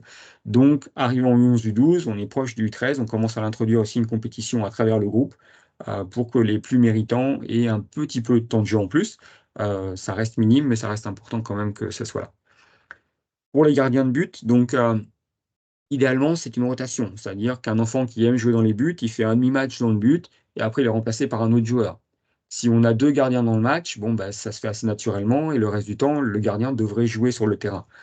Euh, le, donc beaucoup de la partie du CDC et puis de la direction du club a été mise en place l'année dernière. Donc, on arrive avec des enfants qui ont déjà 2, 3 ans dans le club et où les règles ont pu être différentes. Et par exemple, des joueurs sont gardiens 100% du temps. Donc, on va pas non plus les brimer, les empêcher de jouer ou autre. Ça peut arriver. C'est pas idéal du tout. Ça pose beaucoup de problèmes, que ça soit au niveau du développement du gardien en tant que joueur. Donc, il va lui manquer certains éléments. Et puis surtout que cette position, même s'il aime maintenant, il n'y a rien qui vous dit que dans 2, 3 ans, il pourra toujours être gardien. Donc, arrivé en U13, déjà, on va sélectionner des gardiens qui sont capables de jouer. Donc, s'il n'était pas très bon avec ses pieds, et puis qu'il y a un autre gardien qui arrive d'un autre club en compétition avec lui, bah, il y a peut-être un problème là. Et puis, il y a des histoires réelles qui arrivent, des enfants plus grands. Je l'ai connu au niveau du sport-études. Un enfant, il a 15 ans, il est gardien de but au sport-études. Il vient voir son coach, il dit, moi, gardien, je veux plus. Donc là, si on tombe sur ça, un enfant à cet âge-là qui est arrivé dans ce genre de développement, s'il n'est pas capable d'être joueur, il y a vraiment un gros problème. Si jamais il peut prendre un autre rôle dans l'équipe, bon, il y a beaucoup moins de problèmes. Mais ça va rester important que, autant on va travailler spécifiquement les attributs du gardien de but à travers les entraînements de gardien, donc une semaine sur deux, que le gardien doit aussi être un joueur. Donc pour les plus jeunes, ça va être une règle. Pour les plus vieux, on hérite d'une histoire qu'on va gérer, mais ça reste non idéal. Pour les joueurs de champ, maintenant, on demande au coach de les faire jouer à 2 positions différentes par match au minimum. Alors, ça peut être dur de faire plus, ça dépend des enfants. Certains sont aptes à jouer toutes les positions ou sont aptes à se faire bouger de shift en shift. Mais on ne veut pas le faire trop, mais pareil, on veut le faire beaucoup. Pourquoi? L'idée, c'est que mon enfant il est très bon arrière droit, ok, c'est bien. Mais il n'y a pas que le côté droit du terrain, et puis il n'y a pas que la position de défenseur. Puis même si on voit très naturellement, des fois à un jeune âge, l'enfant a des capacités offensives plus importantes ou défensives plus importantes, c'est pas pour ça qu'il ne doit pas comprendre l'autre aspect du jeu, ou même si quand il y joue, bah, il n'est pas très bon parce qu'il est moins à l'aise avec le ballon ou il ne sait pas trop quoi en faire. Quand il va retourner à sa position de prédilection, il aura compris des choses en plus. Et l'idée, encore une fois, c'est de les mettre dans la position la plus challenging possible, qu'ils aient le plus de problèmes sur le terrain, mais qu'ils soient capables de gérer pour leur permettre d'apprendre plus. Donc ça, c'est aussi c'est un élément important. On va pas mettre les enfants à leur position préférée avec le défenseur droit et l'ailier droit qui marchent super bien ensemble, parce que le jour où il y en a un qui est plus là, bah, l'autre, il marche plus. Donc toujours chercher le challenge le plus grand, le défi le plus grand possible pour vos enfants, sans forcément renverser toute l'équipe au complet, parce que ça ne fait pas de sens, mais d'aller chercher toujours des éléments pour les sortir un petit peu de leur zone de confiance et les faire progresser plus. Euh, c'est ça, on ne cherche pas à gagner, vraiment l'apprentissage maximum, mais un apprentissage réussi va donner une victoire. Ça va arriver naturellement. On travaille des notions comme construire de l'arrière, construire sur les côtés, et puis passer sur les côtés du terrain pour progresser. Quand les enfants comprennent et font ça bien, c'est une fois sur deux minimum, on tire au but, et allez, une fois encore sur deux, on marque, c'est une fois sur quatre, il y a un but. Fin d'hiver, donc on a beaucoup insisté sur ça. J'ai vu des groupes le faire vraiment très très bien. L'autre équipe en face n'arrivait pas à gérer. Naturellement, les enfants sont au centre et s'ils le font bien, ils vont réussir à arriver dans des situations de succès. Mais le temps que ça marche pas, ben, on va continuer. Et puis même s'ils prennent de ballons et balancer devant, ça va donner le meilleur résultat. C'est pas ça qu'on veut, c'est pas ça qu'on va travailler. Vous verrez les progrès au fur et à mesure du temps. Mais dans une certaine situation, ça peut montrer des situations un peu bizarres, mais c'est l'apprentissage qui va primer. Euh, Vous le verrez un petit peu moins. Peut-être si vous le demandez aux enfants après les matchs, j'aimerais qu'ils vous donnent la réponse. Dans un match, on travaille un élément de notre jeu, donc le thème de la semaine. Normalement, tous les enfants devraient sortir du match, ou même pendant la semaine, quand on leur demande, ils devraient savoir ce qu'on travaille. Euh, pour les 11 ou 12, j'aimerais vraiment avoir un 100% de succès. Pour les plus petits, bon, des fois, ils sont un peu plus distraits, mais c'est vraiment important au niveau des enfants, si les coachs le transmettent bien, les enfants le comprennent, se concentrent sur cet élément et ils peuvent développer cet élément de leur jeu. Les instructions sont vraiment limitées, donc si vous entendez ce qu'on dit, il ne faut pas qu'on parle de la globalité d'un match avec un pré-match qui va durer 50 minutes et puis une vidéo. C'est vraiment des éléments simples, donc bah, travailler le jeu d'équipe bien sûr, mais les éléments techniques sont limités pour vraiment concentrer l'apprentissage sur un élément précis. Donc les enfants, on ne les dirige pas sur le terrain. Le but, c'est de les guider pour se rappeler ce qu'ils doivent faire, comment ils doivent le faire et comment rechercher la solution au problème qui va être le leur. Donc j'ai ballon, qu'est-ce que j'en fais? Est-ce que je cours? Est-ce que je passe? Où est-ce que je me déplace après? Et ainsi de suite. Euh, Si on ne fait pas d'erreur, on n'apprend rien. Donc ça, c'est vraiment important, c'est que à travers ce qu'on leur demande, s'ils essayent la bonne chose, encore une fois, 2 fois, 3 fois, bien concentrés, ils vont finir par réussir. Mais s'ils ont peur de rater, ils essaieront jamais rien. La pire des choses qu'on veut pas voir, c'est un enfant qui a peur d'avoir le ballon, puis le ballon arrive, je le balance le plus loin possible, super, il est parti. Cet enfant ne progressera pas. Donc, il faut qu'il apprenne à le contrôler, et puis qu'il fasse ce qu'on va chercher à faire par la suite, en fonction de la situation. Mais ça va engendrer des erreurs, ça va engendrer des moments où on va faire une erreur devant le but, on va prendre un but. Bah, c'est la vie, on continue, puis on essaie de ne pas le refaire, et puis quand on en fera beaucoup moins, l'adversaire en fera plus, et puis nous, on pourra gagner. Donc, c'est pas grave, on continue à travailler, on insiste sur l'effort, et les erreurs font partie de l'apprentissage. On va devoir en voir pour pouvoir avoir du progrès. Donc le rôle des éducateurs, donc là c'est petit, mais je ne veux pas le voir en détail avec vous. C'est juste pour vous expliquer que chacun a un rôle précis avant les matchs et pendant les matchs. L'élément le plus important, peut-être que là on arrive à le voir, qui est souligné en rouge, c'est que du banc, on veut avoir une seule voix en même temps vers le match. Donc c'est pas forcément la même personne qui parle, mais c'est pas des personnes qui parlent en même temps. C'est pas toujours facile, les gens veulent aider, on a vu quelque chose, mais ça fait partie de ce qu'on doit bien intégrer nous comme éducateurs pour pouvoir le transmettre efficacement aux enfants. Et puis même quand il n'y en a qu'un seul qui parle, si l'enfant est de l'autre côté du terrain en train de dribbler son ballon avec deux adversaires qui viennent dessus, puis deux partenaires qui lui disent je suis là, passe, passe, passe, moi je suis sûr qu'il n'entend rien. Donc l'élément le plus important, c'est coacher vos enfants sur le banc, mais déjà avoir une seule voix en même temps sur le match, c'est important. Euh, Même chose pour les parents. Donc les mots qui viennent des tribunes, on aimerait que ça soit uniquement des encouragements, bravo, let's go, allez trois lacs, go go go, et ainsi de suite. Euh, Vos enfants, s'ils entendent votre voix, vont tourner la tête, vont vous écouter. Je ne sais pas s'ils vont entendre, mais ils vont savoir que vous leur parlez. Et puis nous, on voit un enfant qui n'est pas concentré. Il ne se place plus, il n'est pas concentré sur son rôle. L'explication, on ne l'a pas toujours, mais c'est négatif dans tous les cas. N'oubliez pas que peut-être ce que vous lui demandez, c'est pas ce que nous on lui demande, et c'est peut-être pas de la façon dont on lui demande non plus. Donc, vous pouvez venir nous parler après, on peut expliquer ce qu'on a fait, pourquoi dans ce moment-là il fait pas ça. Peut-être c'était pas son rôle, peut-être on lui a pas demandé ça. Mais le moins de direction précise qu'on pourra entendre des tribunes, ça va vraiment aider vos enfants. Puis là, je parle de mots de soccer. On a entendu des choses qui dépassent l'entendement là, venant des tribunes, donc ça, j'espère qu'on n'aura pas ça. Mais vraiment, sachez que laissez vos enfants s'épanouir sur le terrain, faire des erreurs, demandez-leur après ce qu'ils ont fait aujourd'hui, comment ça a été, mais vraiment se restreindre à des encouragements et des choses de ce type-là, c'est vraiment bénéfique pour eux. Ça crée une bonne ambiance déjà au niveau des parents et des tribunes. Ça, les enfants, ils prennent que l'énergie positive qui vient avec ça et ça les garde concentrés dans leur match. Euh, je sais qu'on veut tous les aider, qu'on a envie, qu'on voit des choses, qu'on veut les pousser à faire attention à ce que ce soit pas aussi négatif. Et ouais, j'imagine que je vais venir vous voir de temps en temps pour vous demander de rester sur des encouragements uniquement. Donc les échauffements au début de match, donc ça va être standardisé.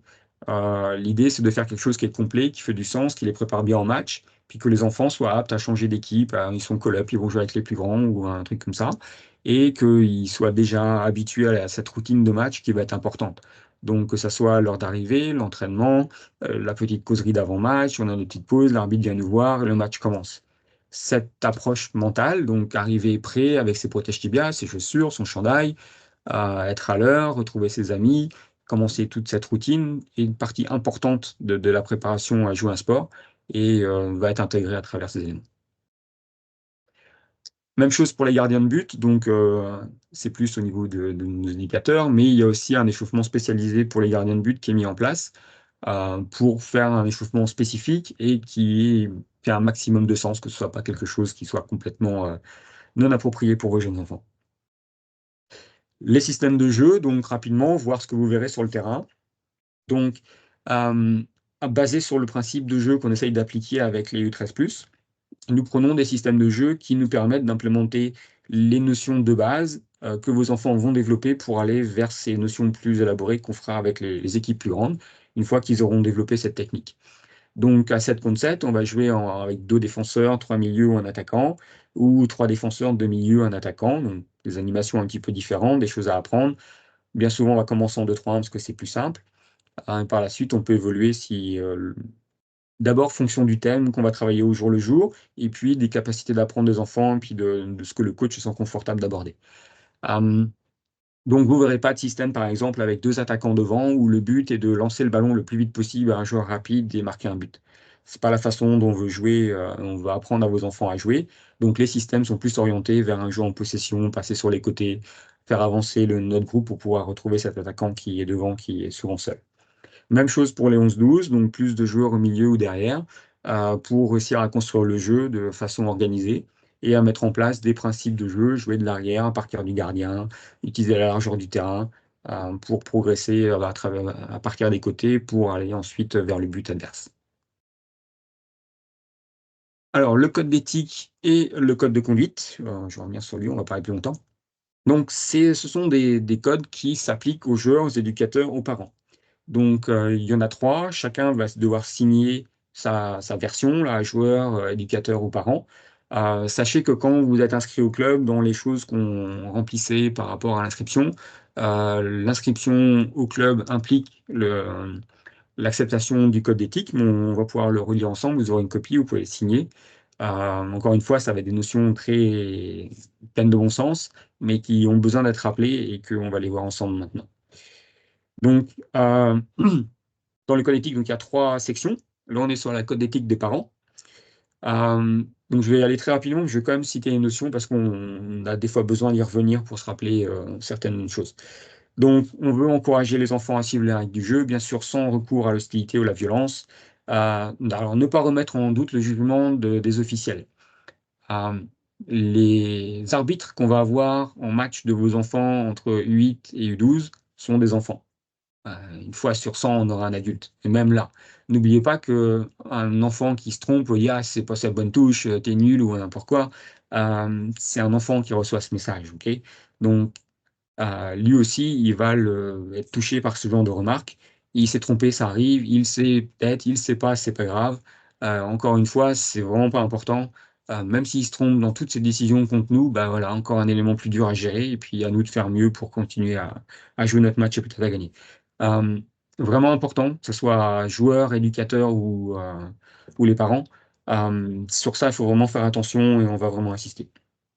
Bien sûr, le respect des entraîneurs. Donc, beaucoup sont des bénévoles, quelques-uns sont du staff du club. Mais moi, je peux vous le dire, leur tâche n'est pas facile. On les encadre, on les guide, mais n'oubliez pas qu'une grosse partie sont bénévoles. Le sport des enfants, c'est pour le plaisir. Euh, on encourage le respect des règles sportives. Donc, bien sûr, on parle de mots agressifs ou même de certaines provocations à des choses violentes. Ça, on ne veut pas de ça, bien sûr.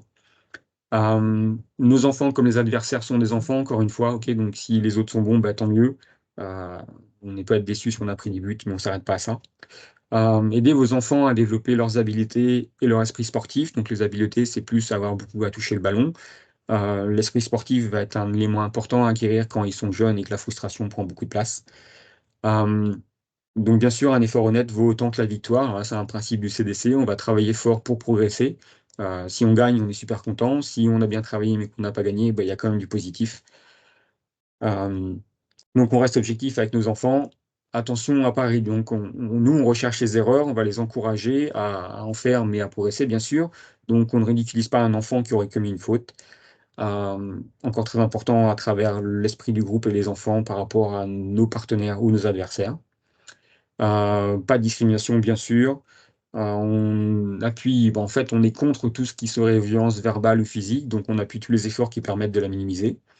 On respecte la structure du club et on ne se sert pas des médias sociaux pour dénigrer un joueur, un entraîneur, une équipe, un membre du staff ou le club du FC 3, bien sûr.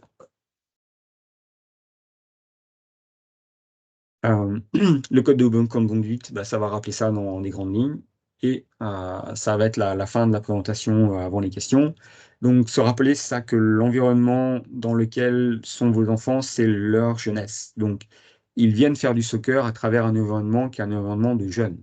Nous, on peut voir des objectifs plus grands, un jeu plus complexe, mais c'est à nous de s'adapter à leur monde, pas à eux de venir dans un monde de grands puis d'essayer de jouer comme on ferait à la télé. Donc, très important, les choses, le plaisir, les jeux de base sont faits pour que eux puissent progresser dans un monde qui leur plaît, même si nous, ça demande un effort et de pouvoir être constant à travers tout ce travail pour les guider vers un succès. Euh, Voilà pour ma partie présentation. Euh, je vais aller voir rapidement sur le chat. Je vais voir quelques Christophe, questions. je vais Oui, t'orienter un petit peu. Donc, il y a oui, vas-y. deux, trois questions auxquelles j'ai répondu du point de vue administratif. OK. Il y en a une assez quand même, qui est venue, à savoir ta disponibilité pour le soccer de base par rapport à d'autres activités. Donc, j'ai rappelé que c'est ta mission, le CDC, avant tout, Oui, alors que pour notre directeur technique, il supervise l'ensemble des activités du club. Il y avait bon, les questions matérielles, je les adresse de mon côté. Il y a une question sur les entraînements par station. Une question sur le CDC U9 masculin, savoir comment les enfants seront sélectionnés, s'il y a des groupes et des catégories. Je crois que tu y as répondu partiellement, mais je te je laisserai vais dire, reprendre ouais. celle-ci. Mm. Pour ce qui est des matchs le samedi matin ou le dimanche, mais effectivement, là, j'ai répondu techniquement par rapport à notre affiliation à l'association régionale du Lac Saint-Louis, lequel c'est eux qui organisent notre agenda, puis on travaille avec ça, mais on est déjà en programmation. Et puis j'attire aussi ton attention sur une question que je trouvais intéressante par rapport à ta présentation, qui est de Marjorie Saint-Jean sur les positions qu'on prend durant le CDC, tant en station, j'imagine qu'en match par rapport à un problème de l'an dernier. Puis, il Oui, y a une alors, dernière question sur le nombre de groupes et de joueurs pour le CDC garçons. oui, donc je pense que je repars à l'entraînement, à la question sur l'entraînement par station. Donc, les entraînements par station, par opposition aux entraînements d'équipe, sont des entraînements où il y a des petits ateliers techniques, comme j'ai montré sur le schéma. Donc, le terrain est divisé en parties. Une grande partie, c'est une zone où on va faire un petit match, mais qui est plus petit que le match du week-end, si vous voulez. Et les trois stations vont être des exercices techniques, technico-tactiques. Euh, on passe, on se déplace, on dribble, on tire dans un but, ainsi de suite. Ou on joue un petit 3 contre 3 où on essaye de mettre la balle à un certain endroit. Donc ça, ce sont des stations techniques. Il y en aura trois différentes. Et le match. Donc l'idée, c'est d'avoir des activités de durée relativement courte, donc entre 10 et 15 minutes, pour apprendre une notion du soccer. Euh, Avoir un petit feedback sur comment on a fait, on prend une petite pause, on tourne au suivant et on continue. Donc on travaille la même notion sous différents formats, différents types d'exercices, différentes règles. Des fois, ça va être des choses très coordination, donc les apprendre plus à bouger, sauter. Donc ça va être par station. C'est entraînement par équipe, vous êtes sur un demi-terrain, idéalement deux équipes de chaque côté. Un exercice d'échauffement qui va ressembler à quelque chose qu'on a fait dans la semaine, puis après un match contre l'autre équipe où on va coacher le thème de la semaine toujours, mais à travers un match. Euh, pour les inscriptions, les sélections, donc il n'y a pas vraiment de sélection tant qu'on ne déborde pas en termes de capacité.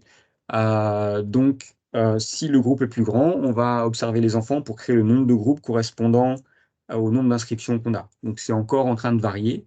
Donc il n'y a pas de réponse forcément 100% précise pour tous les groupes. Pour certains groupes, on a une bonne idée. Pour les U9 garçons, on devrait être autour de 4 groupes. Donc la taille des groupes est définie par la taille du nombre de joueurs le nombre de joueurs qui va jouer le match. Donc à 7 contre 7, pour les garçons, vous avez un gardien, 6 joueurs de champ, avec 6 joueurs sur le banc. Ça fait que les enfants pourraient être en rotation complète sans passer deux rotations sur le banc. Ça fait un groupe de 13. Donc pour U9, U8, U9 et U10, maximum 13.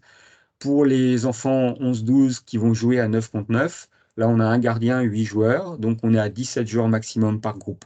Donc ça c'est le maximum, mais on peut être un petit peu moins si on n'a pas eu le nombre d'inscriptions nécessaires pour être plein. Mais ça va être ça la règle. Euh, pour le calendrier des matchs, oui, donc euh, on commence par des évaluations. Vos enfants, par la suite, vont être placés dans des groupes de matchs, donc groupe 1, groupe 2, ainsi de suite. Une fois que vous connaissez votre groupe, vous connaîtrez le calendrier de ce groupe-là pour l'année. Donc, à part les tournois, vous aurez tous vos matchs du samedi matin, par exemple, pour les garçons. Par contre, vous êtes groupe 2 pour débuter la saison, mais rien ne dit que votre garçon ne va pas aller groupe 1 à la première fin de cycle. Donc là, si on change de groupe, le calendrier des matchs va être celui de l'autre groupe et donc il y aura un autre changement. Et là, pour un autre cycle, on retrouve c'est quoi notre calendrier. Donc au moment du changement, disons qu'on va changer un mercredi, bah, le samedi, peut-être que vous n'allez pas au match prévu, mais à un autre match. Donc là, il y a un petit flou de ce côté-là. Mais après, on repart pour un cycle et on refait nos matchs à l'avance. Toujours, bien sûr, nos rétroactions, tout ça, on fera tous les changements, on vous bouge et puis vous allez trouver les nouveaux, vos nouveaux calendriers. Donc pendant les matchs, les enfants pourront essayer toutes les positions. La réponse va être oui au courant de la saison. Donc ils vont pas essayer toutes les positions lors de tous les matchs. Mais quand on va évaluer les éducateurs, puis c'est le message qu'on leur passe et qu'on va répéter, et puis qu'on fera attention que ça arrive, c'est qu'on verra les rotations, certains matchs alors seront filmés, et puis on pourra évaluer si effectivement les enfants ont bien changé de position ou pas. Donc, attention à l'extrême où les éducateurs vont tout changer pendant tous les matchs. Des fois, ça fait des choses un peu bizarres. D'une autre façon aussi, on peut avoir des matchs où l'enfant il n'a pas changé de position. Donc là, souvent, quand ça arrive, bah, je n'ai pas vraiment de réponse. Mais en parlant à l'éducateur, il peut avoir une raison interne au groupe, des difficultés. Déjà, on peut commencer, il a raté son match, il y a des difficultés dans la gestion d'un match. Des fois, bon, on a raté quelque chose et puis nos rotations n'ont pas bien été, l'enfant a toujours été au même endroit. Des soucis du type personne ne veut aller à cette position-là, ou bon, ça va se régler avec d'autres matchs. Ça peut arriver une fois, mais dans l'ensemble, vos enfants vont apprendre à jouer à d'autres positions, même en les exposant à des positions où ils sont moins bons, sans que ça soit extrême non plus. On ne va pas mettre dans les buts un enfant qui a peur de recevoir le ballon. On fait attention à ce genre de choses.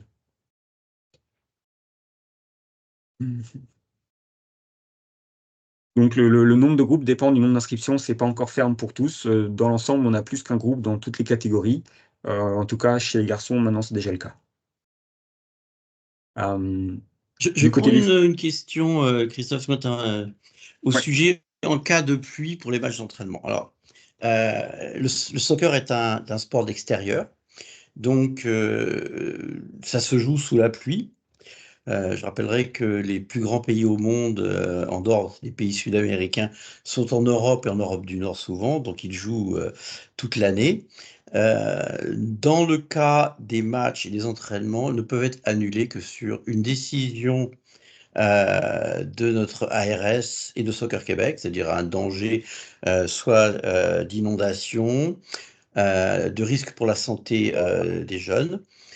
Ça peut se produire, mais dans ce cas-là, on en sera averti et comme l'a dit Christophe, ça sera absolument informé par tout le monde sur rétroaction et le pourquoi.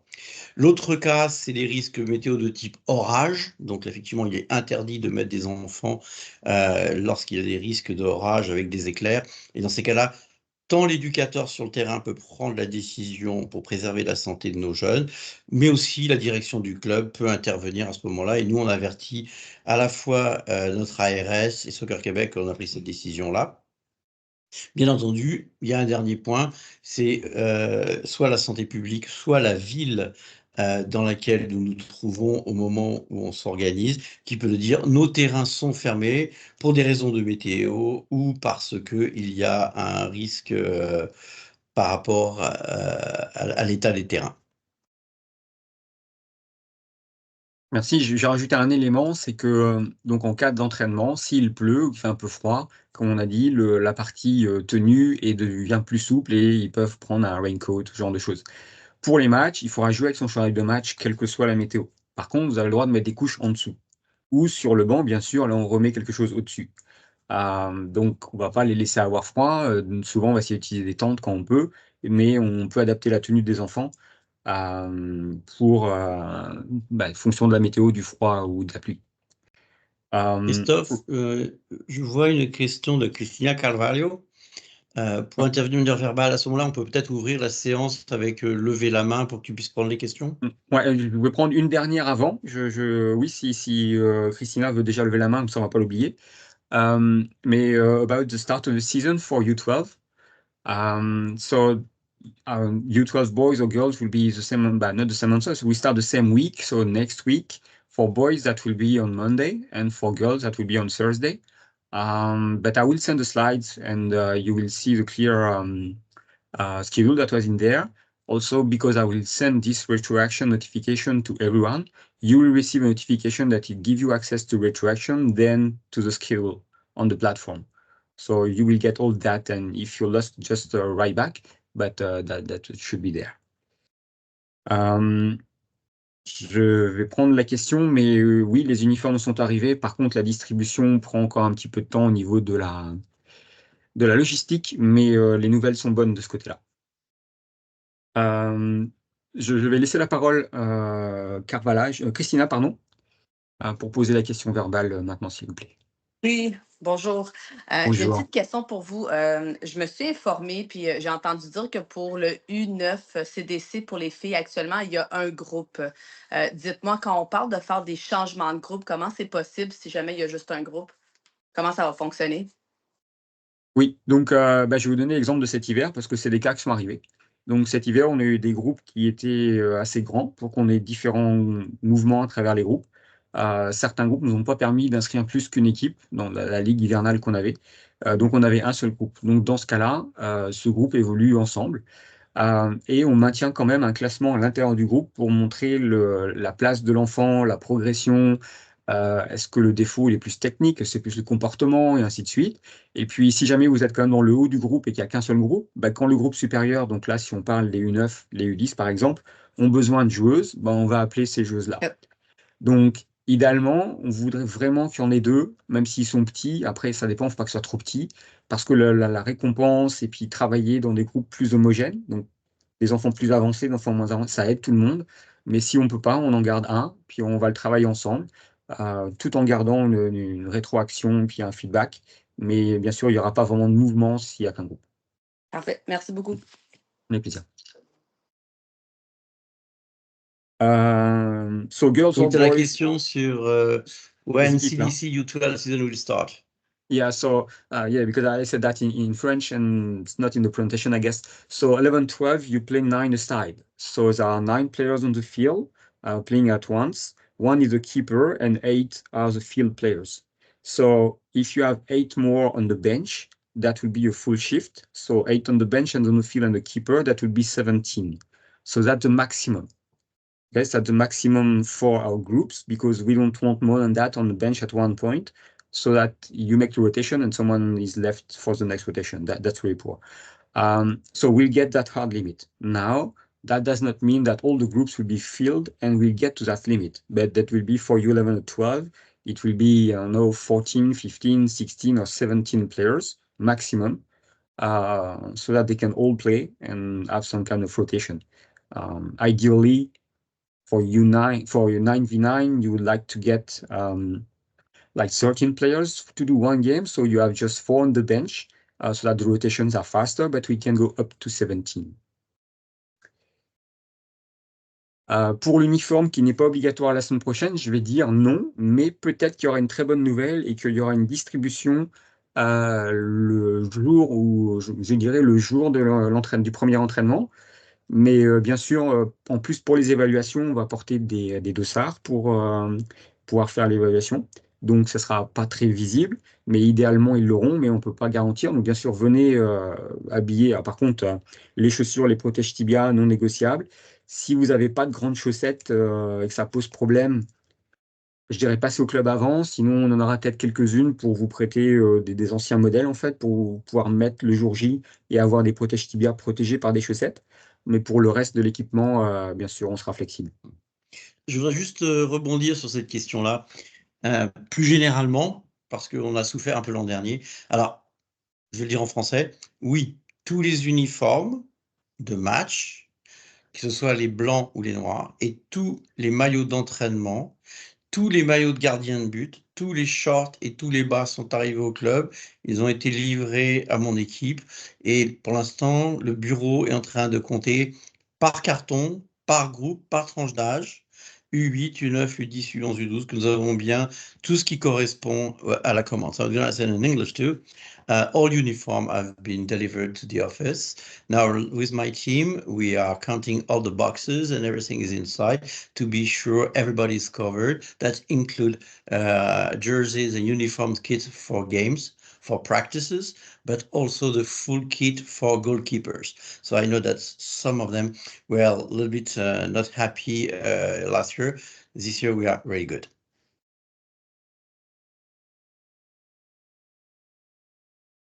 Merci. J'ai répondu à la question sur les groupes. C'était spécifique au niveau du nombre de groupes de matchs que nous aurons en U11, U12 filles, où là, il y a pas mal de monde.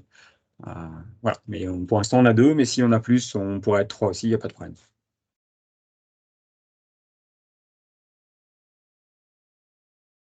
Je ne sais pas s'il y a une autre question.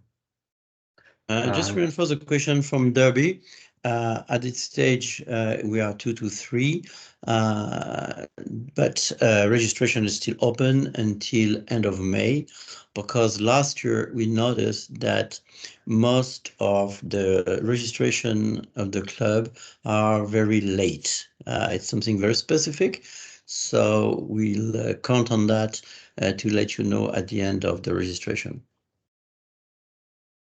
Ouais, donc, ouais, j'ai une idée, mais je sais pas par cœur tous les groupes, mais beaucoup de groupes ont plusieurs groupes. Donc, le principe de CDC va s'appliquer vraiment à tout le monde.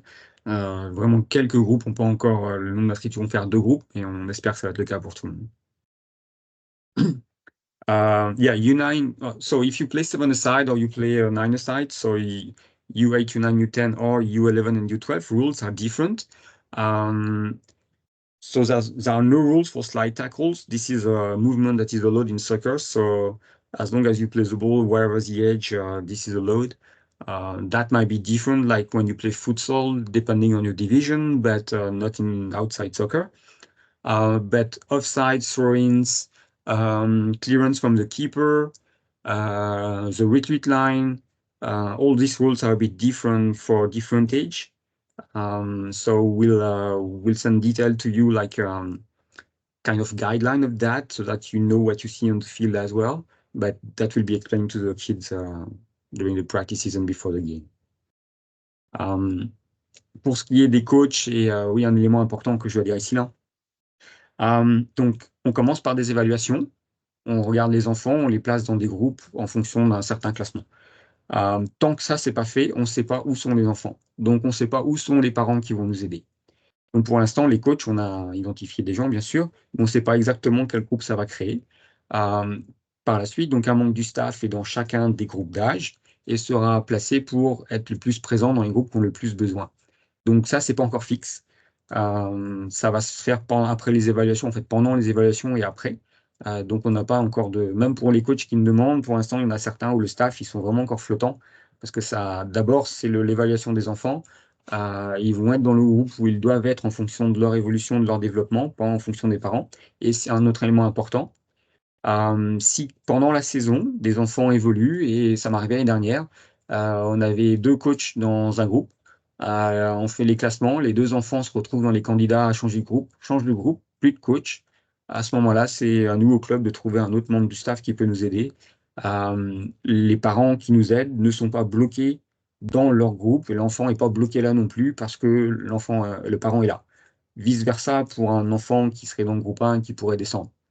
Il y aura toujours la perception de il est là parce que son père est là ou sa mère est là. Bon, oui, c'est un fait, mais la vraie réponse, c'est pas celle-là. On a des évaluations, on le fait de différentes façons. Des fois, c'est peut-être pas l'enfant le plus fort du groupe, mais il arrive vers le bas, peut-être pas le dernier. Quand on regarde qui monte, qui descend, ben non, il mérite pas changer. Ça reste. S'il mérite changer, il va changer. Si ça pose un problème de disparition de coach, on va le régler nous en interne pour répondre à ce problème.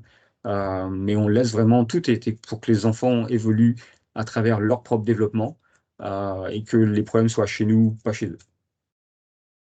Christophe, je voudrais juste qu'on réponde à la question de Parisien. Donc, j'aime bien en plus Parisien, ça me rappelle qu'on a gagné 4-1 aujourd'hui. Sur à Au tout savoir est-ce début. que le soccer va participer à Bouge Bouge. Alors, la réponse, c'est on aimerait beaucoup que oui, vous êtes invités à y aller. Par contre, la gestion des terrains, et là, je vais en dire juste un petit peu, la gestion des terrains pour pouvoir placer les entraînements, c'est une problématique compliquée. Et en fait, il y a même un problème spécifique ce jour-là pour lequel j'ai pas encore de solution précise. Je vous cache pas que c'est vraiment un souci. Euh, donc, il y a même une bonne chance pour que ces entraînements qui étaient 100% en conflit avec Bouge-Bouge doivent être déplacés. J'espère juste un peu en termes d'horaire pour régler ce problème de terrain où en fait on nous a supprimé un terrain qu'on avait. Donc, à la base, il y avait ce conflit, on ne pouvait pas faire autrement. Un autre gros problème, peut-être faire qu'il n'y a plus vraiment de conflit. Donc, ça, c'est très bien pour ceux qui pourront participer à Bouge-Bouge. C'est un problème pour nous et pour vous. On va sûrement vous communiquer rapidement une solution qu'on va trouver à ce problème, mais ça nous est tombé dessus, c'est difficile, mais on va faire du mieux qu'on peut pour arranger ça. fait partie Christophe, une de notre question, organisation. je ne sais pas si on y a répondu. Combien de groupes 11 CDC MU11? Beaucoup, je pense que pour l'instant, on est à 4, C'est mais ça, hein. ça, pareil, ça peut évoluer en fonction du nombre d'inscriptions. Mais c'est un gros groupe, effectivement. Je regarde si on n'avait rien oublié. U10 Girls, 2 groupes, c'est bien confirmé. Ouais, pour l'instant. Oui. Pour les 11-12 filles, avons-nous répondu à la question sur combien de groupes? Je pense que j'étais revenu, c'est 2 chacune. Ah, très bonne question, Derby. When registration closing? So officially, registration according to what Soccer Quebec is supporting. So the registration is closed the end of May. But for the CDC, we are considering that after 22nd of May, I will check registration one by one. It will be much more exception because people were delayed or have been injured or they were playing another like flag football and they couldn't make it before. But the large flow should be closed for, I would say the 20th, 22nd of May.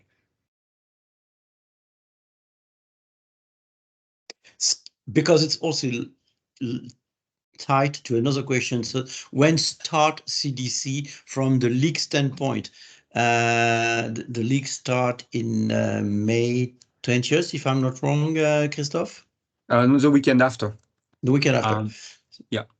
So you On see, go ahead. Because on the 18th, it's just this festival for U9. So only U9 teams will participate to that. That's like a pre-season event. And the weekend after, we could have game. Doesn't mean that all groups will have, but groups will be formed. You will know where you fit, and you will know your schedule. But most of the teams will have games on the first weekend. But as I said, not all teams have a game in each weekend. So it will depend on each group, but that will start at that time. Et je continue. 26. 26, yeah. Je reprendrai une question qui avait été préalable, puisque plus dans l'administratif et logistique, sur quand est-ce que vous recevrez les informations sur la programmation des matchs. Alors, les matchs du CDC sont proposés et programmés par l'Association régionale de soccer du lac Saint-Louis, auquel nous appartenons. Nous recevons des brouillons sur la plateforme Sportball Play. Au club, nous avons notre assignation terrain et nous remplissons ces brouillons au fur et à mesure de draft que nous renvoyons pour qu'ils soient validés et proposés. Mais sachez qu'en même temps qu'on vous parle en ce moment, on est déjà en train de travailler dessus, ce qui fait que nous pensons qu'il y a déjà une activité qui est prévue pour la mi-mai, que dans les 10 jours qui viennent, ces programmes, ces agendas des matchs du CDC seront prêts. Et ils seront communiqués sur rétroaction automatiquement. Donc ce sera beaucoup plus que quelques jours à l'avance, on peut parler de semaines. Je vais rajouter un élément. Je repense à une chose que j'ai pas citée. C'est par rapport souvent au niveau des matchs, mais ça peut aussi être au niveau des entraînements, par rapport à des choses qui arriveraient disons pendant un match. Donc, on va vous demander, ou en fait, dans tous les cas, on va respecter une règle de rétroaction de 24 heures. C'est-à-dire que très rarement, il faudrait vraiment que ce soit un événement dangereux physiquement, ce genre de choses extrêmes. Bon, que là, j'ai pas du tout vu en fait pour l'instant. Mais dans les autres cas, il peut se passer des choses, on n'est pas d'accord, il a dit ça, tout ce genre de choses. On va attendre 24 heures pour revenir sur un événement. Donc, on peut envoyer votre feedback, on va vous écouter, on va vous répondre. On ne va pas répondre tout de suite. Je vous encourage même à ne pas écrire tout de suite. L'idée est que dans tous ces événements qui arrivent, bon, après, on va parler d'explications, de qu'est-ce qui a pu se passer, comment on peut résoudre une situation, mais l'énervement du moment peut amener à des situations qui vont dépasser ce qu'on voudrait faire. Donc, cette règle de 24 heures permet de poser ses idées, de structurer la question peut-être, de bien expliquer les faits. Et puis après, on va s'en parler, on va mener ça jusqu'à où il faut par rapport à des problèmes de discipline ou autres actions qui doivent être menées. Mais dans tous les cas, même si on reçoit quelque chose, vous nous textez, vous aurez souvent même accès à mon téléphone, ce genre de choses. Il n'y aura pas de réponse tout de suite, car c'est important d'attendre ce moment, comme pour les enfants de cooldown, avant de mettre en place une procédure qui va permettre l'explication et la résolution d'un problème. C'est vraiment une très bonne règle, que ce soit pour nous les coachs, que ce soit pour vous les parents. Le seul élément qu'il y aura, c'est comme tout de suite, on viendra vous dire, votre enfant n'a pas joué la moitié du temps comme promis parce que, alors, je sais pas, il a acheté son dossard, il m'écoute pas, il m'a dit quelque chose qui est pas acceptable. Bon, ça, on viendra vers vous. Ok. Mais pour le reste, on attend un petit peu, on attend 124 heures, on s'envoie l'explication, on commence la discussion. Mais ce moment de cool-down est important.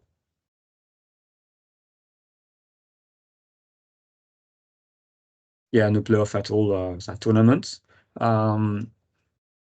Tournaments are something that are not included in the registration, but it's like voluntary and per group. So we'll provide to the group a list of tournaments where you can go, where we find it's a good fit for us to go, whether it's about the visibility or the level or some kind of club agreements. But then you decide if you're free to go and you want to go there. There is a cost assigned to each tournament, like around $30 per player. But it's based group per group, and it will depend on which group you are during when the tournament happen. But that's possible. That's part of what you can do. But yeah, no playoff actually. Actually, no classification, by the way. You will get to know the results of your kids, but it's not compiled anywhere. Actually, we really don't care about it. But there is no classification whatsoever up to U13. Even U13, like the highest level, have no classification. It starts in U14.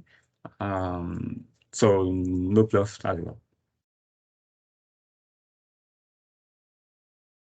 So as I said, tournaments, it's really depending on groups. Very motivated groups can go actually even to abroad tournaments, but the cost is obviously higher. It can be outside Quebec, like Ontario will be an easy one to go, Newfoundland, wherever. But from that list, you will get like more local ones to go. We don't expect you to go to Quebec, Ottawa, and New York in the same season. But if you have some wish to go to one and the group agrees and want to pay for the cost and the hotel and transportation and so on, yeah, that's possible. All of that has to be like sent through the club so that we can validate your roster, and you need permits to get there. Actually, there will be like a role specified for that, like managers from each team will be responsible to manage those tournaments. We are finalizing a guide about that, and then we'll ask you parents who can take those roles of being a manager in your group, so that there is someone to collect that money and organize transportation, some carpooling maybe, and so on. So that will be group per group. Discuss it in your group once the groups are formed, and then you can see what kind of tournaments you are willing to do, depending on your availability, the cost you want to put in there, and so on.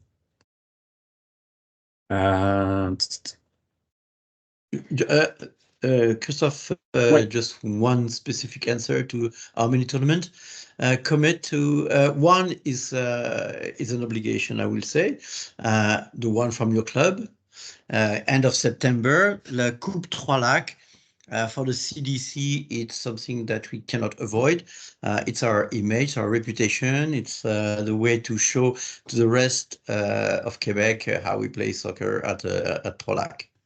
So I would say yes, this one we have to commit it. We have to be committed. Yeah, and actually this is the last event of the season. So the league will finish right before. We finish last week by team practices to be in our best shape for that tournament. And then that weekend of the tournament of the Trois Lacs is the last event of the season for the summer for CDC. Obviously, yeah, you can find ways to raise funds for your group. Debbie, maybe if you're more interested, I guess if you take the role of manager, I can talk in more detail about that. Keep in mind that tournament and CDC have a bit of conflict in the sense that we want to develop kids and make them play different positions and not trying to win each game. In tournament, you do not win enough, you don't go to semi-final, final. So there is like a conflict there. Another problem that our groups will be evolving. So you may start with one group, decide to go to one tournament, and you will, at the end of the cycle, a few kids will move up and down, change groups, and then you end up with not the same group as the one that commit to go there. So it's a bit of more management on your side, still possible, but that's a bit of a drawback going to tournaments within the CDC. So there is some details to manage there.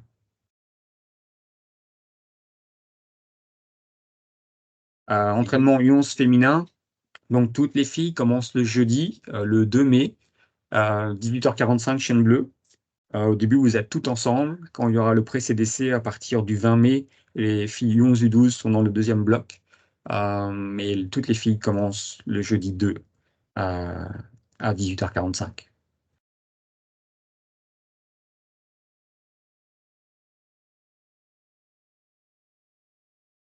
Avons-nous des dernières questions avant que nous fermions la session?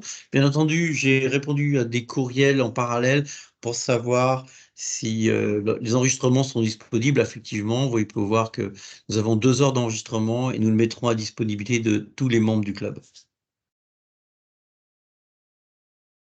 Oui, moi je vous rappelle que juste après la rencontre, quand je vais fermer tout ça, je vais aller dans Rétroaction, je vous envoie une notification à tous.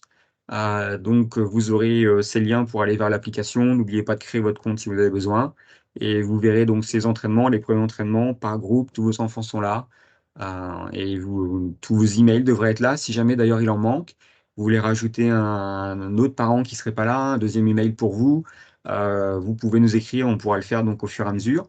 N'oubliez pas que si on rajoute plus d'emails, tous les messages qu'on va envoyer, notification vous n'avez pas encore mis vos présences, les messages et autres vont être tous dupliqués. Donc c'est le système qui le fait. Pour nous, c'est pas très grave, mais pour vous, on peut en mettre plus, mais vous allez recevoir tous ces messages.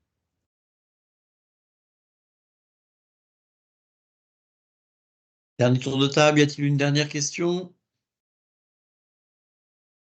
Non, je crois que nous sommes arrivés au terme. Merci Christophe, je te laisse Super, merci conclure. bien. Oui, ben merci beaucoup, Jean-Louis. Merci à tous. C'est ça, je pense que c'est important de prendre ce temps au début de saison pour placer les objectifs, expliquer ce que vous allez voir sur le terrain, et puis ensemble aider nos enfants à s'épanouir dans ce CDC cette année. Euh, Encore une fois, beaucoup de choses, les présences et autres, la communication, super important. Si vous voyez des choses que vous trouvez ne correspondent pas à ce qu'on a dit, que ce soit dans le groupe, le coach, le programme ou autre, venez vers nous, parlez-nous. Des fois, il y a des choses, je dis, ah, bah, c'est comme ça, c'est la règle du CDC, on garde d'autres, ok, il va falloir surveiller des choses. Ça va bien marcher si on communique ensemble. On a besoin de vous, c'est vos enfants, vous êtes tout le temps sur les terrains, nous, des fois, nos yeux vont être ailleurs. Cette collaboration va être très importante et puis ça permettra de résoudre tous les petits problèmes qui vont arriver. Donc voilà, on va se voir souvent, on va se parler souvent, puis ce qu'il y aura besoin. En attendant, je vais vous souhaiter une bonne soirée et à bientôt. On se revoit la semaine prochaine. Merci, bonne soirée. Merci, bonne soirée. Bye bye, au revoir. Merci, bonsoir à tout le monde. Merci, bonne soirée.